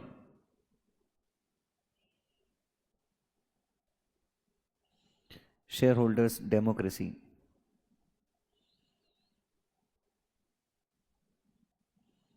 and suggest that ultimate power of the company rests with shareholders. और ये जो भी राइट्स हैं वो ये सजेस्ट करते हैं कि अल्टीमेट पावर जो है कंपनी की वो किसके पास होती है, शेयर होल्डर्स के पास होती है। ठीक है, सो कंपनीज एक्ट ने बहुत सारे राइट्स किसको दिए हैं बच्चों, शेयर होल्डर्स को दिए हैं। बच्चों ये सारे राइट्स हमने कहीं ना कहीं सीएस एग्जीक्यूटिव में पढ़े हुए हैं कि बच्चों कौन कौन से मैटर के लिए आपको जनरल मीटिंग में ऑर्डिनरी रेजोल्यूशन या फिर कौन से मैटर के लिए स्पेशल। अच्छा, जनरल मीटिंग में आपको शेयर होल्डर का अप्रूवल चाहिए, इसका मतलब बोर्ड ऑफ डायरेक्टर्स जो है उस पर्टिकुलर ट्रांजैक्शन को पास करने के लिए बोर्ड ऑफ डायरेक्टर खुद से कुछ भी नहीं कर सकते, they are dependent. Board of director जो है वो डिपेंडेंट है, किसके ऊपर डिपेंडेंट है, they are dependent on the general body of the share holder, मतलब जनरल मीटिंग के ऊपर वो डिपेंडेंट है। और जनरल मीटिंग में ऑर्डिनरी रेजोल्यूशन या फिर स्पेशल रेजोल्यूशन के माध्यम से क्या करना है बच्चों, शेयर होल्डर्स को उस पर्टिकुलर ट्रांजैक्शन को क्या करना है, अप्रूव करना है। सो देख सकते हो बच्चों, ऑल्टरेशन ऑफ एमओए है, further issue of capital rights issue में कंपनीज एक्ट में तो ना बोर्ड रेजोल्यूशन की बात की है ना ही ऑर्डिनरी रेजोल्यूशन की बात की है कंपनीज एक्ट में, तो हालांकि हम बोर्ड रेजोल्यूशन पास करते हैं। उसके बाद अगर आपको रिजर्व कैपिटल क्रिएट करनी है, क्या क्रिएट करनी है, reserve capital to be called up in the event of winding reserve, अपने पढ़ा ना रिजर्व कैपिटल बच्चों, to reduce the share capital section 66 के हिसाब से रजिस्टर ऑफिस शिफ्ट करना है एक स्टेट से दूसरे state, to decide a place other than the register office of the company where the statutory books which are required to be maintained may be kept। अगर आपको कंपनी के statutory registers को, register of members और बाकी registers को आपको कहाँ पे रखना है, बेसिकली रजिस्टर ऑफ मेंबर, यहाँ पे रजिस्टर ऑफ मेंबर को अगर आपको रजिस्टर ऑफिस के अलावा कहीं और पे रखना है, कंपनी का नाम चेंज करना है, कंपनी के ऑडिटर को अपॉइंट करना है, या फिर एक और चीज़ है ना, ऑडिटर, रिटायरिंग ऑडिटर को आपको रीअपॉइंट नहीं करना है, टू अपॉइंट अदर ऑडिटर, इसके लिए भी स्पेशल रेजोल्यूशन लगता है, in place of retiring auditor, to approach central government into the investigation for investigation into the affairs of the company, company खुद से सेंट्रल गवर्नमेंट के पास जाती है कि हमारे अफेयर्स में इन्वेस्टिगेट करो। रिलेटेड पार्टी ट्रांजैक्शन, जो वो टर्नओवर वाली लिमिट को एक पर्टिकुलर लिमिट से एक्सीड होते हैं ना, related party transaction, to allow director relative और डायरेक्टर पार्टनर और his relative to hold office और place of profit, payment of commission of more than 5% of net profit to managing और whole time director, yes general meeting में special resolution, to make loan extend guarantee 186 के अंदर, to borrow money and create charge out of the assets of the company, section 185 loans to directors, to appoint directors 160, to increase or reduce the number of directors within the limits laid down by AOA। मतलब article में अगर आपके director 5 लिखे हैं कि company में 5 director होने चाहिए, अगर आपको इसको 4 करना है या इसको 6 भी करना है तो भी आपको जनरल मीटिंग में रेजोल्यूशन पास करना पड़ेगा। मैं एक्ट की बात नहीं कर रहा हूँ, मैं आर्टिकल बात कर रहा हूँ, मतलब आपको अपने आर्टिकल्स को ऑल्टर करना पड़ेगा। To issue securities like debenture on private placement basis, to accept deposit, section 181 के हिसाब से कंट्रीब्यूशन देना बोनाफाइड फंड्स को। उसके बाद all these rights can be exercised either by way of ordinary resolution or special resolution। There are some further advances regarding how such rights can be exercised। अच्छा, advances मतलब some further rules। अच्छा, तो basically अच्छा ऊपर लिखे हुए जितने भी ट्रांजैक्शन, मतलब ऊपर लिखे हुए जितने भी ट्रांजैक्शन उन सारे ट्रांजैक्शंस के लिए अपने को किसकी मंजूरी लगती है? शेयर होल्डर्स की मंजूरी लगती है। और अलग अलग सेक्शंस में ये भी बताया है कि शेयर होल्डर की मंजूरी कैसे ली जानी चाहिए, या शेयर होल्डर्स अपने राइट्स को जनरल मीटिंग में कैसे एक्सरसाइज कर सकते हैं, इसके बारे में भी रूल्स हैं।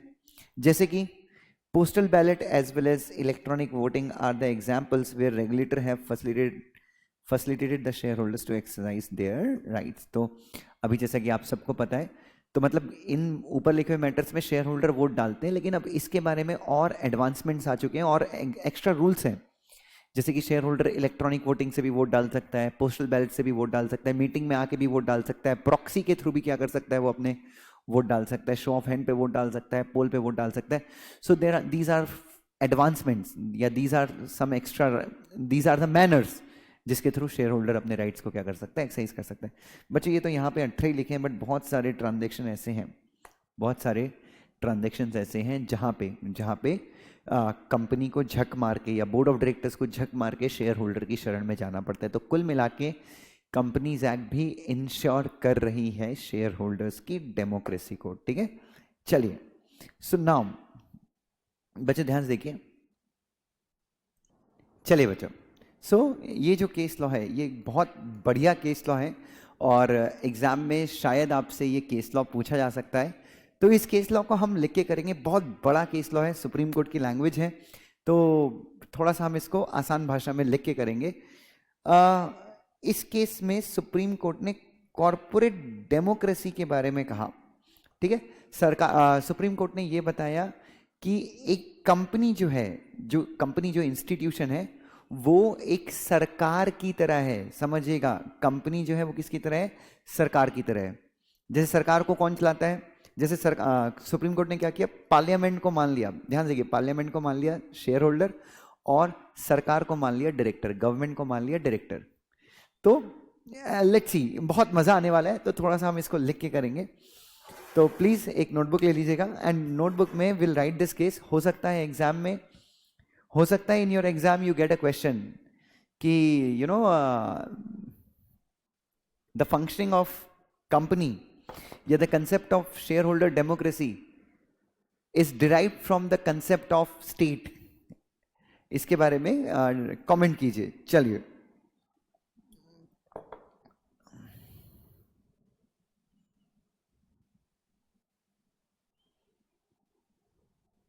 चलिए। Now please hear, so right, ये वाला पॉइंट बस लिख लेंगे तो मेरे ख्याल से अच्छा रहेगा। In the case of LIC versus escort, LIC versus escort के केस में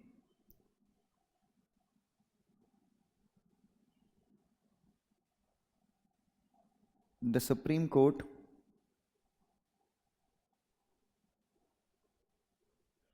has stated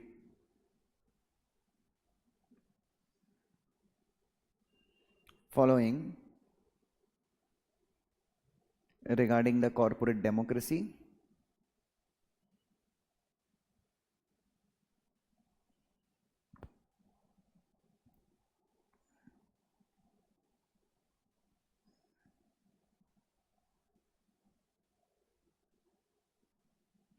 Corporate democracy and its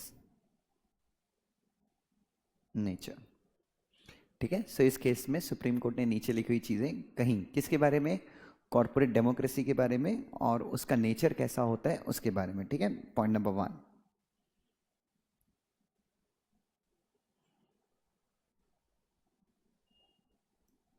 the company is an institution like government, या गवर्नमेंट लिख सकते हैं, स्टेट लिख सकते हो, like state. So company is much similar. Company एक ऐसी इंस्टीट्यूशन है जो काफी ज्यादा सिमिलर है किसके? स्टेट। स्टेट आपको पता है article 12 of constitution of India में स्टेट शब्द को बताया गया है। Government and parliament of the country, government and parliament of, government and legislature of each state, and other and local authorities. याद है आपको? Its state,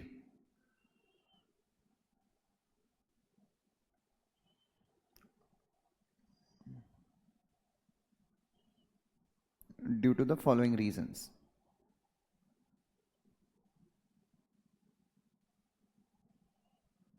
Number one,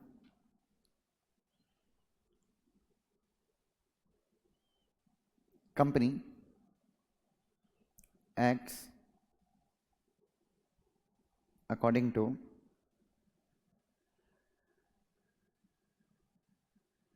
its MOA, AOA, and Companies Act, and the state acts as per the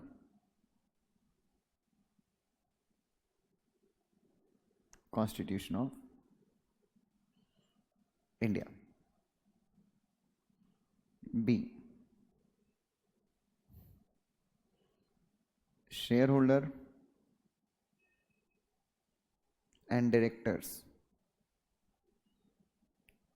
are two main organs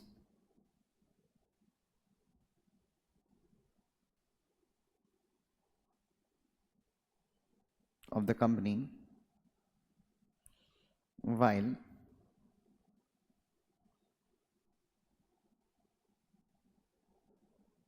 legislature and the executive मतलब government के officers, government itself are the two main organs of the state.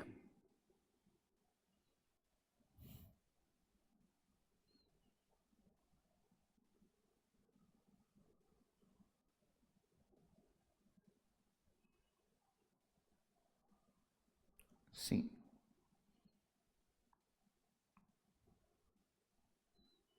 shareholders are the policy makers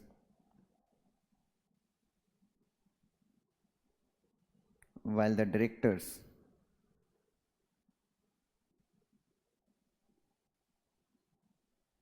take care of day to day functions. Correct है? Of the company.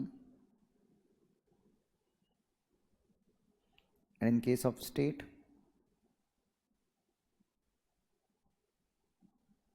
parliament acts as a policy maker या law maker ही बोल सकते, policy maker, and executive मतलब government manages day to day functions.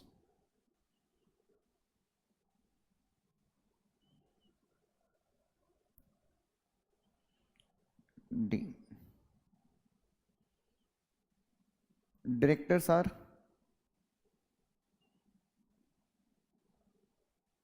answerable to shareholders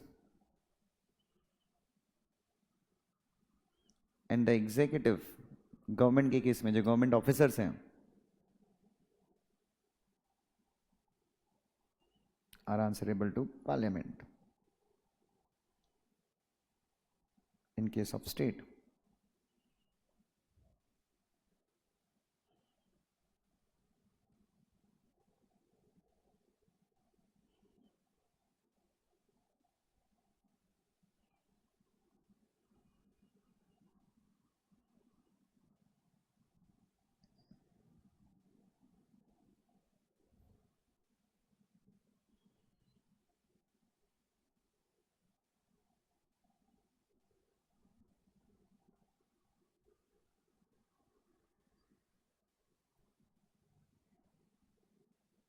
ना, उसके बाद बच्चों क्या पार्लियामेंट एग्जीक्यूटिव की पावर कंटेन कर सकता है? यस, लेकिन प्रैक्टिकली पॉसिबल नहीं है कि पार्लियामेंट जो है, सांसद जो हैं, हर एक पर्टिकुलर चीज के लॉ बनाए. सो बच्चों, जैसे कि इन case of company In case of company, the shareholders can curtail the powers of directors.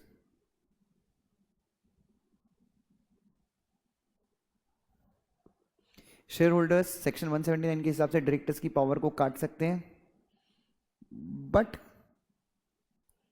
This is not practically possible. Possible as the shareholders cannot look after day to day affairs of the company. हाँ, लेकिन company bank में लिखना, it can be possible if the company has 2 or 3 shareholders.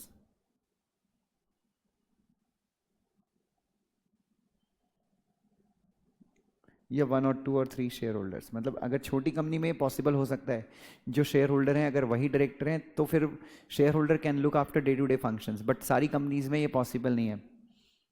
In the same manner,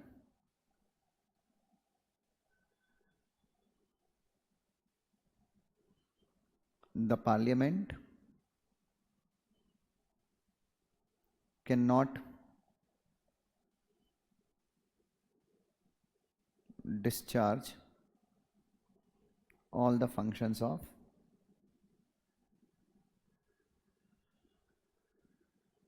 executive.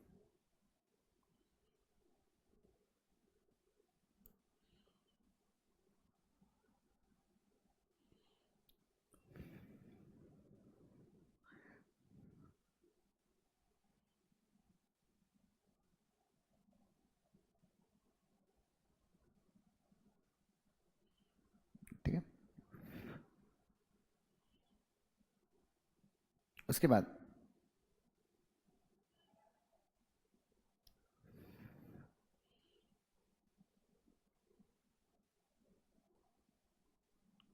in case of company,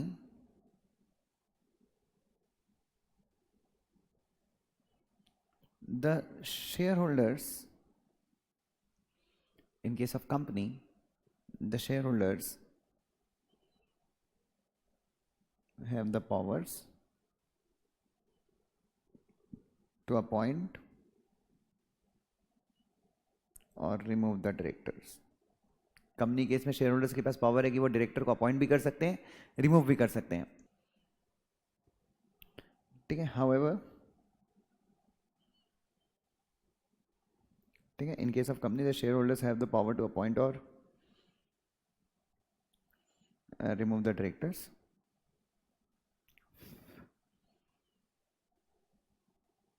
Even by making alterations in MOA or AOA, by passing special resolution, the powers of directors can be curtailed. ठीक है.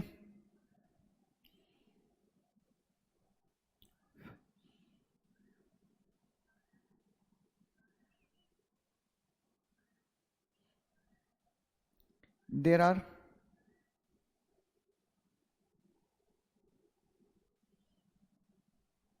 एक minute, ये तो यहां बचे, एक minute. ये ई तक हो गया, ये एफ में दूसरा पॉइंट कर देना, मतलब ये हो गया और ये हो जाएगा third point. There are also powers specified in the Companies Act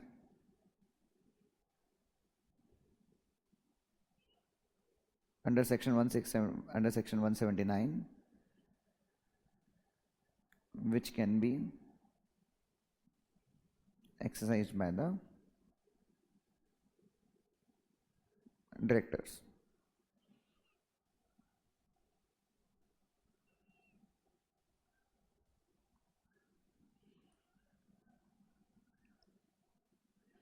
Fourth,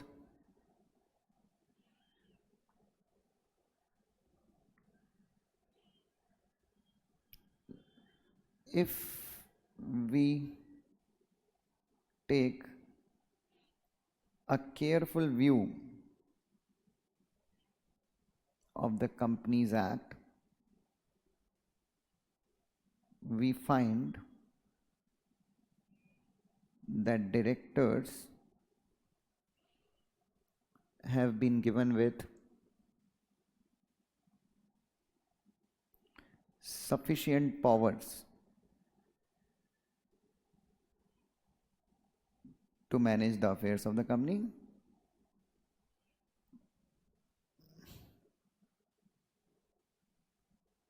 and the directors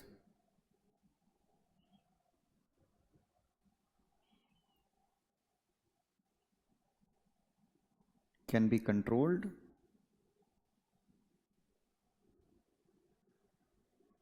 by removing of directors or by altering MOA or AOA or by resolutions in general meeting. So what we assume is the directors of the company are more powerful. Directors जो company के हैं वो ज़्यादा powerful हैं in comparison with the executive with respect to the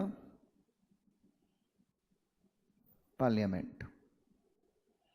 तो जितना मतलब company में ज़्यादा पावरफुल कौन है, मतलब सरकार ज़्यादा पावरफुल है या पार्लियामेंट ज़्यादा पावरफुल है? तो पार्लियामेंट ज़्यादा पावरफुल है. As parliament by making laws can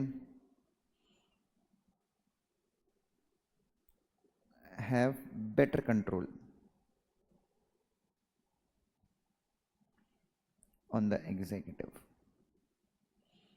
ठीक है, लेकिन कंपनी के केस में क्या है बच्चों? कंपनी के केस में डायरेक्टर्स ज़्यादा पावरफुल है. ये सुप्रीम कोर्ट के वर्ड्स है. However, as per Supreme Court,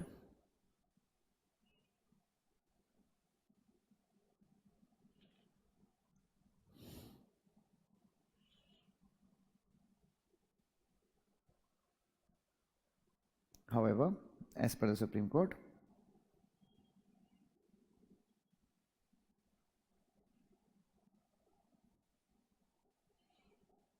while managing the affairs of the company,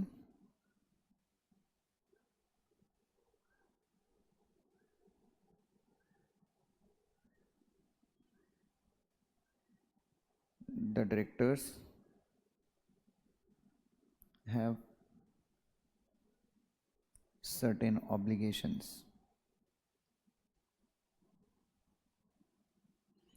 towards the shareholders.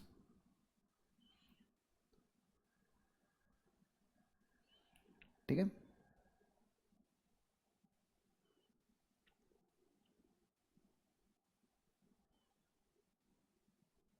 ठीक है. सो डायरेक्टर्स ज्यादा पावरफुल हैं. मैं ये नहीं बोल रहा हूं बच्चों, please, that does not mean that I am talking directors are more powerful than share holders. मैं डायरेक्टर को और गवर्नमेंट को अगर कंपेयर करूं तो जैसे सुप्रीम कोर्ट ने बहुत सारे तरीकों से कहा कि भाई डायरेक्टर, गवर्नमेंट और कंपनी ये दोनों एक तरह से सिमिलर होते हैं. स्टेट और कंपनी दोनों क्या होते हैं? सिमिलर होते हैं. तो बच्चों हाँ, और कहीं ना कहीं the share holders can also control the directors.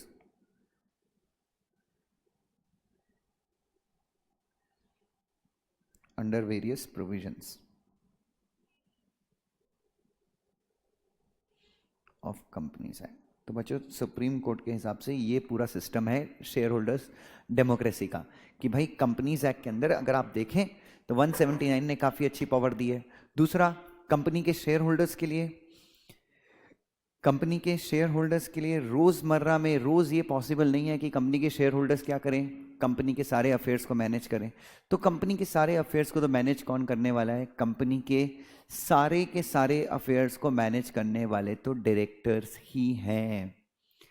और प्रैक्टिकली शेयर होल्डर्स के लिए पॉसिबल नहीं कि सारे 100 शेयर होल्डर बोले कि हम कंपनी चलाएंगे। No, it's not possible. So what, share holders का इंटरफेरेंस कंपैरेटिवली कम ही रहता है कंपनी में, एक्सेप्ट फॉर द फैक्ट जहां पे चीजें कंपनीज एक्ट में स्पेसिफाइड की हैं। तो day to day affairs directors को चलाना है, सारी चीजें डायरेक्टर को ही करनी है। हाँ, डायरेक्टर के अगर डिसीजन से कंपनी सेटिस्फाइड नहीं है तो जनरल मीटिंग में हो सकता है डायरेक्टर के डिसीजन को कंपनी क्या कर दे, अप्रूव ना करे, रेजोल्यूशन ऑर्डिनरी या स्पेशल रेजोल्यूशन पास ना करे। बट यस, तो डायरेक्टर की पावर्स को शेयर होल्डर कर्टेल कर सकते हैं। कैसे कर्टेल कर सकते हैं? कंपनीज एक्ट के अंदर जो जनरल मीटिंग की व्यवस्था की गई है उसके थ्रू डायरेक्टर को अपॉइंट या रिमूव कर सकते हैं। 179 में कहा गया है कि रेजोल्यूशन पास करके आप इनकी पावर को कंट्रोल कर सकते हो, आप मेमोरेंडम और आर्टिकल में चेंजेस करके इनकी पावर को कंट्रोल कर सकते हो। लेकिन मैं क्या बोल रहा हूं, डायरेक्टर्स को कहीं ना कहीं ज्यादा पावर है। अगर आप बात करते हैं कि पार्लियामेंट और सरकार में ज्यादा पावरफुल कौन है, तो बच्चे वहां पे पार्लियामेंट है। लेकिन आप जितना पार्लियामेंट और सरकार के बीच में कंपैरिजन करते हो और अगर कंपनी और डायरेक्टर के बीच में कंपैरिजन करते हो तो उसके कंपैरिजन में डायरेक्टर को ज्यादा पावर्स है कंपनी में। ठीक है, चलिए। So please right all these points. काफी बड़ा डिसीजन, मतलब मैंने काफी समराइज्ड वे में लिखवाया है ये। नाउ प्लीज कम फॉरवर्ड, आगे बढ़ जाएंगे अपन। चलिए, courts have determined 2 broad duties to be performed by the director. बच्चों, अलग अलग कोर्ट्स ने मतलब कोर्ट ने अलग अलग केसेस के माध्यम से 2 ब्रॉड ड्यूटीज बताई हैं जो एक डायरेक्टर को डिस्चार्ज करनी चाहिए। पहला, duties of utmost care and skill in managing the affairs of the company और else be liable for damages. बच्चों, साइरस मिस्त्री को क्यों हटाया गया? Why he was removed from the position of CEO and managing director? बच्चों, क्योंकि कोर्ट ने ये 2 ब्रॉड ड्यूटीज बताई हैं। इनफैक्ट जब बात चल रही थी, जब इनकी प्लीडिंग्स चल रही थी एनसीएलटी के सामने, तो बच्चों ये चीज कही गई कि 2 ब्रॉड ड्यूटीज जो डायरेक्टर की होती है, जो मैनेजिंग डायरेक्टर की होती है, CEO की होती है, वो ये है कि जब वो कंपनी के अफेयर्स को मैनेज करता है तो ही has to exercise utmost care and skill. बच्चों, मैं ये नहीं बोलता बच्चों कि डायरेक्टर की हरकतों से कंपनी लॉस में नहीं आती। अब जैसे क्रेड, आप लोग आईपीएल अगर देखते होंगे तो आप उसमें देखते होंगे क्रेड का ऐड आता है। बच्चों, what the hell CRED is doing? CRED सिर्फ और सिर्फ पैसे लुटा रहा है कि भाई आप क्रेडिट कार्ड का बिल पेमेंट करो, आपको कैशबैक मिलेगा। अरे गेटिंग माय पॉइंट? मैं क्या बोल रहा हूं बच्चों? अब बच्चों, कई लोग बोलते हैं क्रेड बेवकूफ है। बड़े बड़े स्टार्स को बच्चों देखिए, क्रेड के ऐड में राहुल द्रविड़ आता है, क्या क्रेड के ऐड में जैकी श्रॉफ आता है। सो सारे बड़े बड़े सेलिब्रिटीज आ रहे हैं क्रेड के ऐड में। पहले भी आपने देखा होगा बप्पी लहरी आता था और दुनिया भर के लोग क्रेड के ऐड में आते थे। कुमार सानू, देन अलका याग्निक, पता नहीं किस किस को उन्होंने क्रेड के ऐड में। तो बच्चों, what CRED is doing? CRED is purely it is making losses, सिर्फ लॉस पे काम कर रहा है। मेरा क्रेडिट कार्ड का बिल अगर महीने का 6,000 रुपए आता है और ड्यू डेट है 20 नवंबर, पे करने की डेट है 20 नवंबर, तो क्रेड मुझे बोलता है कि दुष्यंत, अगर तुमने अपना बिल 18 नवंबर को ही पे कर दिया तो तुमको 100 रुपए कैशबैक मिलेगा। अब बच्चों, क्रेडिट कार्ड है मेरा, क्रेडिट कार्ड इश्यू किया एचडीएफसी बैंक ने, एचडीएफसी बैंक को 6,000 रुपए मिलने वाले हैं। क्रेड अपनी जेब से मुझे 100 रुपए पे कर रहा है। अरे ये तो क्रेड का लॉस है ना। अरे मैं क्रेडिट कार्ड का बिल कर रहा हूं पे, क्रेड को क्या फायदा हो रहा है? when I am making the payment of credit card bill, what the benefit cred is deriving? CRED को क्या फायदा मिल रहा है? कुछ नहीं मिल रहा है। तो क्रेड तो लॉस में ही है। तो क्या क्रेड के माइनॉरिटी शेयर होल्डर्स जो हैं, क्या वो कोर्ट चले जाएंगे? नहीं बच्चों, क्रेड का जो मैनेजमेंट है वो एक स्ट्रेटजी के तहत काम कर रहा है। बच्चों, कंपनी लॉस में है, इसका मतलब ये नहीं है कि डायरेक्टर्स आर एक्टिंग केयरलेसली। ये ध्यान में रखिए, डायरेक्टर्स केयरलेसली कब काम करते हैं? जैसे साइरस मिस्त्री काम करता था, कंपनी की बोर्ड मीटिंग्स में गायब रहता था, कंपनी के बोर्ड मीटिंग के डिस्कशंस में हिस्सा नहीं लेता था, कंपनी के अफेयर्स का उसको पता ही नहीं होता था, वो बिना प्रिपरेशन के बोर्ड मीटिंग में आता था। So what is the first duty you have? What is the first duty you have as a director? Is duty of utmost care and skill in managing the affairs of the company. और या फिर आपने अगर समझदारी से care के साथ काम नहीं किया, else be liable for damages, be liable to the shareholders, be liable to damages. Remedial law के अंदर आपको damages पे करने पड़ेंगे. Number 1. Number 2, fiduciary duties. What is fiduciary duty? Fiduciary duty मतलब जब आपके ऊपर कोई ट्रस्ट करता है, जब आपके ऊपर कोई ट्रस्ट करता है तो आपकी जिम्मेदारी है कि आप उसके ट्रस्ट को भ्रष्ट ना होने दे, उसके ट्रस्ट को खराब ना होने दे. That is fiduciary duty. ठीक है. So fiduciary duty to act bona fide. Bona fide मतलब जेन्युइनली. इंटरेस्ट मतलब हित में, in the interest of the company. Not to exercise the powers for collateral benefit. Collateral benefit मतलब commissions, related benefit. Related benefit बच्चों, कि company ने अगर 50,000 का सामान खरीदा, जिस दुकान से सामान खरीदा, ट्रांजैक्शन कंपनी का है, बट उसमें मुझे भी कमीशन मिल जाए 2 रुपए 3 रुपए 10,000 रुपए जो भी है. So the first duty. तो कोर्ट ने अलग अलग केसेस में आप देखेंगे, आप अलग अलग चीजें देखेंगे, तो कोर्ट ने 2 ब्रॉड ड्यूटीज बताई हैं.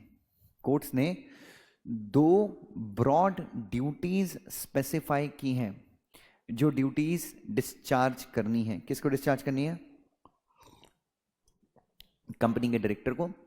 पहला बच्चों, मैं कहूंगा कि आपकी कंपनी प्रॉफिट में है, लॉस में, इससे कोई फर्क नहीं पड़ता, as long as director company के अफेयर्स को, कंपनी के मामलों को पूरी स्किल्स के साथ, पूरे पूरे केयर के साथ, भली कंपनी लॉस में, बट डायरेक्टर जो है पूरे ध्यान रख के, काफी ध्यानपूर्वक कंपनी के अफेयर्स को चला रहे हैं, दे आर नॉट लायबल.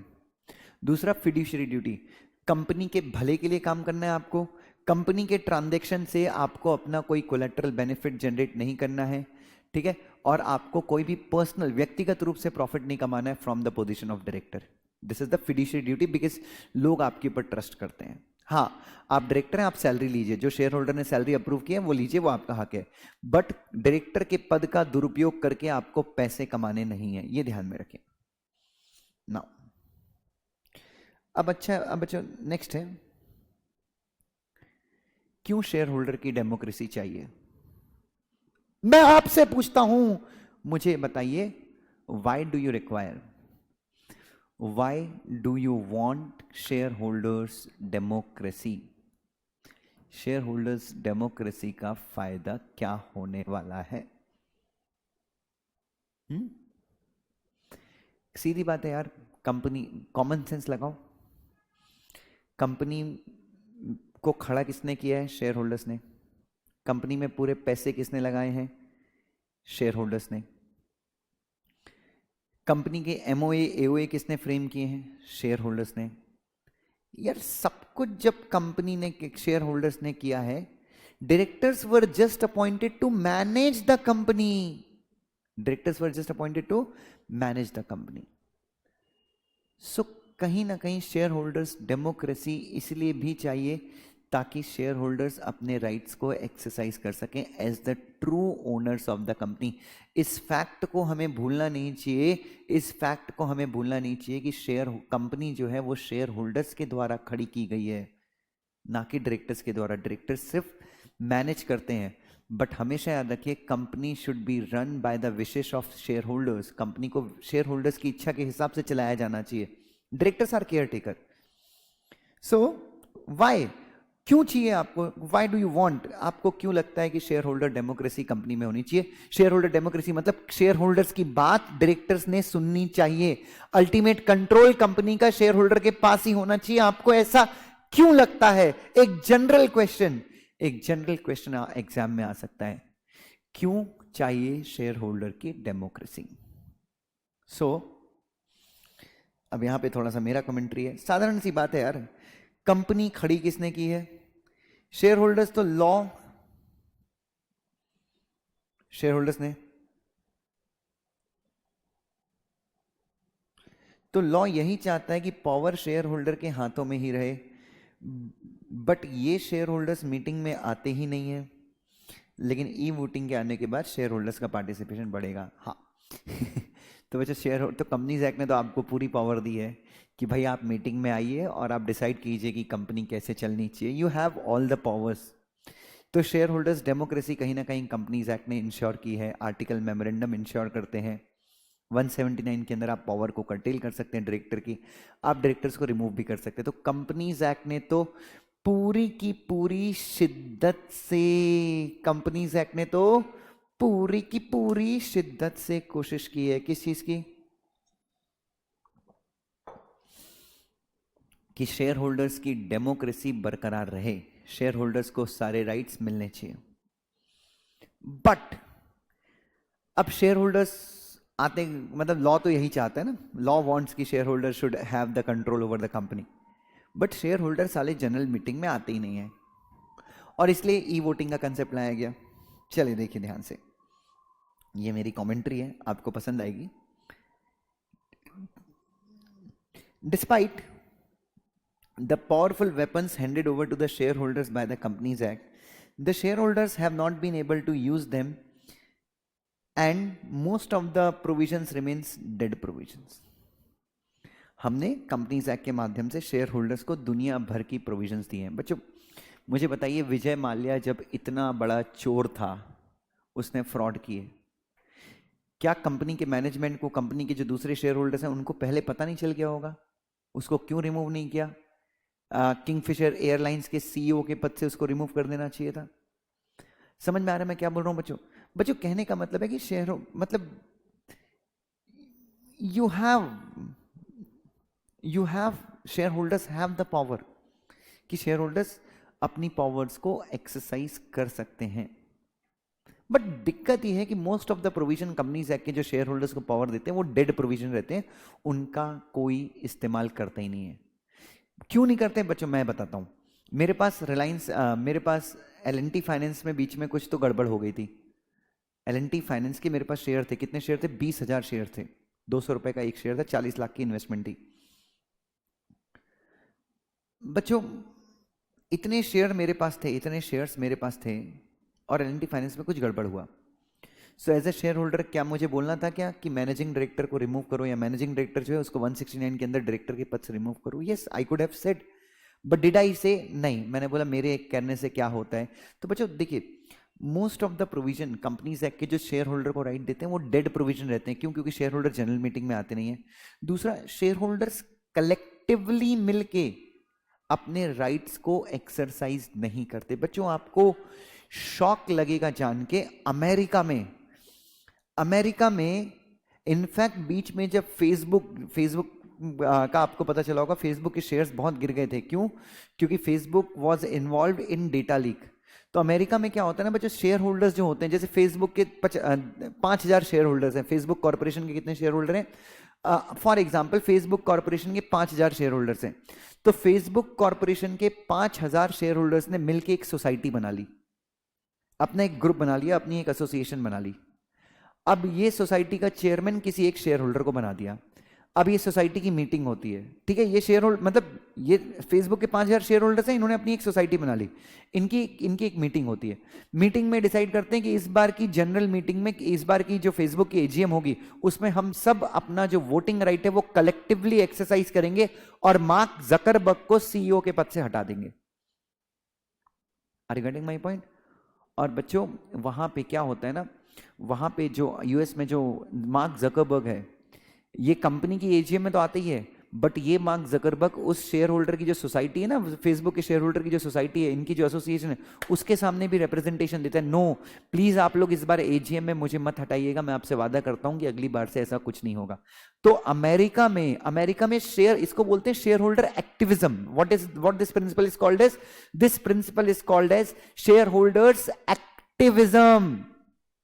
तो अमेरिका में काफी चलता है share holder activism. Share holders are very much active for their rights, for exercise of their rights. But India में शेयर होल्डर एक्टिविज्म एकदम धराशायी है, लोग यूज ही नहीं करते शेयर होल्डर, अपने share holders are not at all active. चलिए, क्यों नहीं होता बच्चों ये?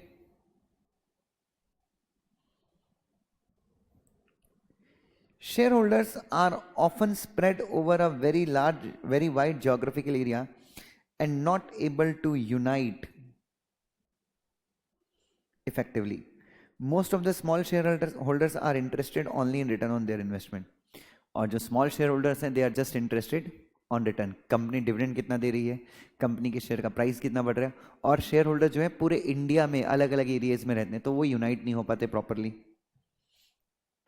Taking more interest in the company और being more proactive is not justified by their small investment. बोले यार हमारे पास तो 10-15 ही शेयर है, सो हम क्यों इतना प्रोएक्टिवली मतलब केयरफुली एकदम अलर्ट होके क्यों हम इन्वॉल्व हों कंपनी के अफेयर्स में. यार 20 हमारे पास तो 500 रुपए की शेयर है. सो इतना प्रोएक्टिवली इन्वॉल्व होने की हमको कोई जरूरत नहीं है. कॉन्सिक्वेंटली मतलब एज अ रिजल्ट. अब इसका रिजल्ट क्या होता है? इसका रिजल्ट आता है कि बोर्ड ऑफ डायरेक्टर ने जो डिसीजन लिए हैं वो जनरल मीटिंग में सारे अप्रूव हो जाते हैं. कुछ limited number of share holders ही मीटिंग में आते हैं जो बोर्ड ऑफ डायरेक्टर्स के फेवरेट हैं. कॉन्सिक्वेंटली का मतलब as a result the board of directors of large number of companies are elected by only few share holders who attend the annual general meeting and those who can muster मतलब arrange sufficient number of proxies and demonstrate their voting power. तो बच्चों सीधी बात है, तो कार्यक्रम क्या बन जाता है? कंपनी की एजीएम में कौन आता है? Limited number of share holders आते हैं और जितने भी डायरेक्टर होते हैं वो उनके जो भी रिलेटिव्स होते हैं, फेवरेट शेयर होल्डर्स होते हैं, उन सब के प्रॉक्सी फॉर्म आ जाते हैं और प्रॉक्सी फॉर्म में डायरेक्टर्स अपने हिसाब से वोटिंग करवा लेते हैं. कोई बड़ी बात नहीं है. तो अल्टीमेटली शेयर होल्डर डेमोक्रेसी कहाँ गई? तुमको इतने सारे राइट दिए, एक्सरसाइज करो, but where has the share holders democracy gone? कहां गई शेयर होल्डर्स डेमोक्रेसी? तुमको इतने राइट्स दिए बट तुमने कौन सा राइट एक्सरसाइज किया? शेयर होल्डर्स ने तो अपने बोर्ड ऑफ डायरेक्टर ने अपनी इच्छा के हिसाब से प्रॉक्सी फॉर्म्स अरेंज किए, अपने फेवरेट शेयर होल्डर्स को बुलाया मीटिंग में और जो रेजोल्यूशन उनको पास करवाना था करवा लिया. एक बंदा जो था खराब डायरेक्टर था, उसके खिलाफ दुनिया भर के केसेस थे, बट स्टिल वो इस बार की एजीएम में रीअपॉइंट हो गया. क्यों? क्योंकि कोई शेयर होल्डर मीटिंग में आया ही नहीं. तो उसी डायरेक्टर के 50 रिश्तेदार आ गए मीटिंग में, या उसके दोस्त यार आ गए और फेवर में रेजोल्यूशन पास हो गया, वो फिर से रीअपॉइंट हो गया. हाँ. Government companies are an exception. In government companies, all the directors are appointed on the advice of the government by the President of India or Governor of the state. क्यों? क्योंकि गवर्नमेंट कंपनी में भी share holders ही appoint करते हैं directors. But government company के major share holder कौन होते हैं? गवर्नमेंट कंपनी में 50% ज्यादा शेयर किसके पास होते हैं? गवर्नमेंट के पास ही होते हैं. These rights are exercised by respective ministry. और जो राइट होते हैं, जैसे मतलब फॉर एग्जाम्पल गवर्नमेंट कंपनी में सेंट्रल गवर्नमेंट, जैसे steel authority of India limited, यहाँ पे 50% से ज्यादा शेयर किसके पास है? मतलब government of India, president of India के नाम पे. बट प्रेसिडेंट ऑफ इंडिया के बिहाफ पे राइट कौन एक्सरसाइज करता है? Concern ministry. कंसर्न मिनिस्ट्री मतलब मिनिस्ट्री ऑफ स्टील. तो वो अपने बंदे को नॉमिनेट कर देती है, मतलब मिनिस्ट्री ऑफ स्टील एक बंदे को नॉमिनेट करती है और उसको अपॉइंट भी करवा लेती है. क्योंकि ऑर्डिनरी रेजोल्यूशन मतलब मिनिस्ट्री ऑफ स्टील के पास 50% ज्यादा, मिनिस्ट्री ऑफ स्टील 50% ज्यादा वोटिंग राइट एक्सरसाइज करेगी मीटिंग में. तो गवर्नमेंट कंपनी के इसमें हम ये कह सकते हैं कि शेयर होल्डर्स अपना राइट एक्सरसाइज करते हैं. क्यों? क्योंकि गवर्नमेंट कंपनी में गवर्नमेंट के पास ही 50% ज्यादा शेयर है ना. तो मेरे पास भी कोल इंडिया लिमिटेड के शेयर हैं, गवर्नमेंट कंपनी के शेयर है. मैं मीटिंग में जाऊं ना जाऊं कोई फर्क पड़ता है? क्योंकि वहां पे डायरेक्टर तो गवर्नमेंट ही अपॉइंट करने वाली है. और गवर्नमेंट के पास मेजॉरिटी ऑफ शेयर्स है ना बच्चों. Hence, theoretically, it can perhaps be said that shareholders' democracy is absolute in government companies. और इसलिए हम थियोरेटिकली ये कह सकते हैं कि गवर्नमेंट कंपनी में, आपसे मैं एग्जाम में एक क्वेश्चन पूछ सकता हूं, in government company share holders democracy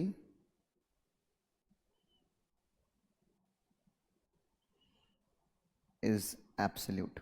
comment कीजिए. सो आप क्या बोलेंगे? आप बोलेंगे कि गवर्नमेंट कंपनी में मेजॉरिटी ऑफ शेयर्स गवर्नमेंट के पास होते हैं. ठीक है.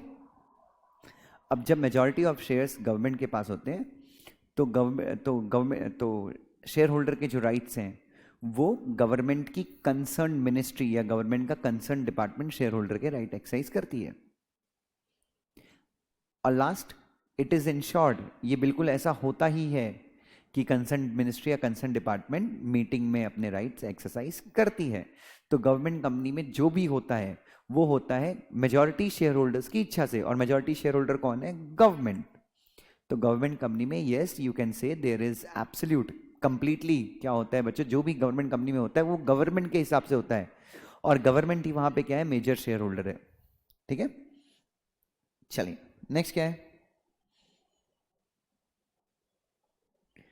Further, the shareholders' democracy is dependent upon voting strength of the shareholder and also to a great extent on availability of the members attending the general meeting either by themselves or through their proxy. Correct है? Share democracy किसके ऊपर depend करती है? Voting strength, कितने लोग meeting में vote डालते हैं, एंड ऑल्सो, तो बच्चों शेयर होल्डर डेमोक्रेसी किसके ऊपर डिपेंड करती है? Voting strength of share holder, मतलब जो शेयर होल्डर्स हैं उनके पास कितने वोट्स हैं, प्लस कितने शेयर होल्डर मीटिंग अटेंड करने वाले हैं, खुद से या फिर प्रॉक्सी के थ्रू। क्योंकि जितने ज्यादा शेयर होल्डर्स मीटिंग अटेंड करेंगे, कैनाई से मैं मान सकता हूं डेमोक्रेसी उतनी ज्यादा बढ़ेगी, शेयर होल्डर्स कंपनी के मैटर्स में उतना ज्यादा पार्टिसिपेट करेंगे। However most of the share holders do not have enough time to spare from their busy schedule, spare मतलब निकालना, बिजी स्केड्यूल से निकालना, to concern themselves with the affairs of the company in which they have invested. Share holder कभी भी time नहीं निकालता company की AGM attend करने के लिए, उस कंपनी की जनरल मीटिंग अटेंड करने के लिए जिसमें उसने इन्वेस्ट किया है। Moreover they are not always educated enough and experienced enough to be conversant, conversant का मतलब होता है familiar with the working of joint stock company. बच्चों आपके जो फ्रेंड्स वगैरह होंगे, जो डॉक्टर होंगे, इंजीनियर होंगे, उनको ये सब पता ही नहीं है ना कि एनुअल जनरल मीटिंग क्या होती है, वोटिंग राइट्स क्या होते हैं। No no no, they are not aware. Dividend आ गया बस, डिविडेंड आ गया, खुश हो जाते हैं। सो बच्चों ये भी एक प्रॉब्लम है, ये सब बच्चों, ये सब बॉटल नेक्स हैं, ये सब प्रॉब्लम्स हैं। ये जो मैं आपको इतना सारा डिस्कस कर रहा हूँ ना, एग्जाम में हो सकता है 8 मार्क का क्वेश्चन आ जाए कि what are the problems in India in terms of share holders democracy. तो ये सारी प्रॉब्लम मैं आपको बता रहा हूं पैराग्राफ्स के फॉर्म में। चलिए, although the concept of share holder democracy has been enshrined मतलब given in companies act, yet because of above mention deficiencies and flaws मतलब गलतियां, खामियां, in the general body of shareholder as a whole, it is not reflected in the constitution of the board of director in many companies. So बच्चों, तो share holders को company ने बहुत सारे rights दिए हैं, बट ऊपर लिखी हुई जितनी भी डेफिशिएंसी हैं उनके चलते और डेफिशिएंसी किसमें? शेयर होल्डर्स की बॉडी में ही डेफिशिएंसी है, शेयर होल्डर्स में ही कमी है।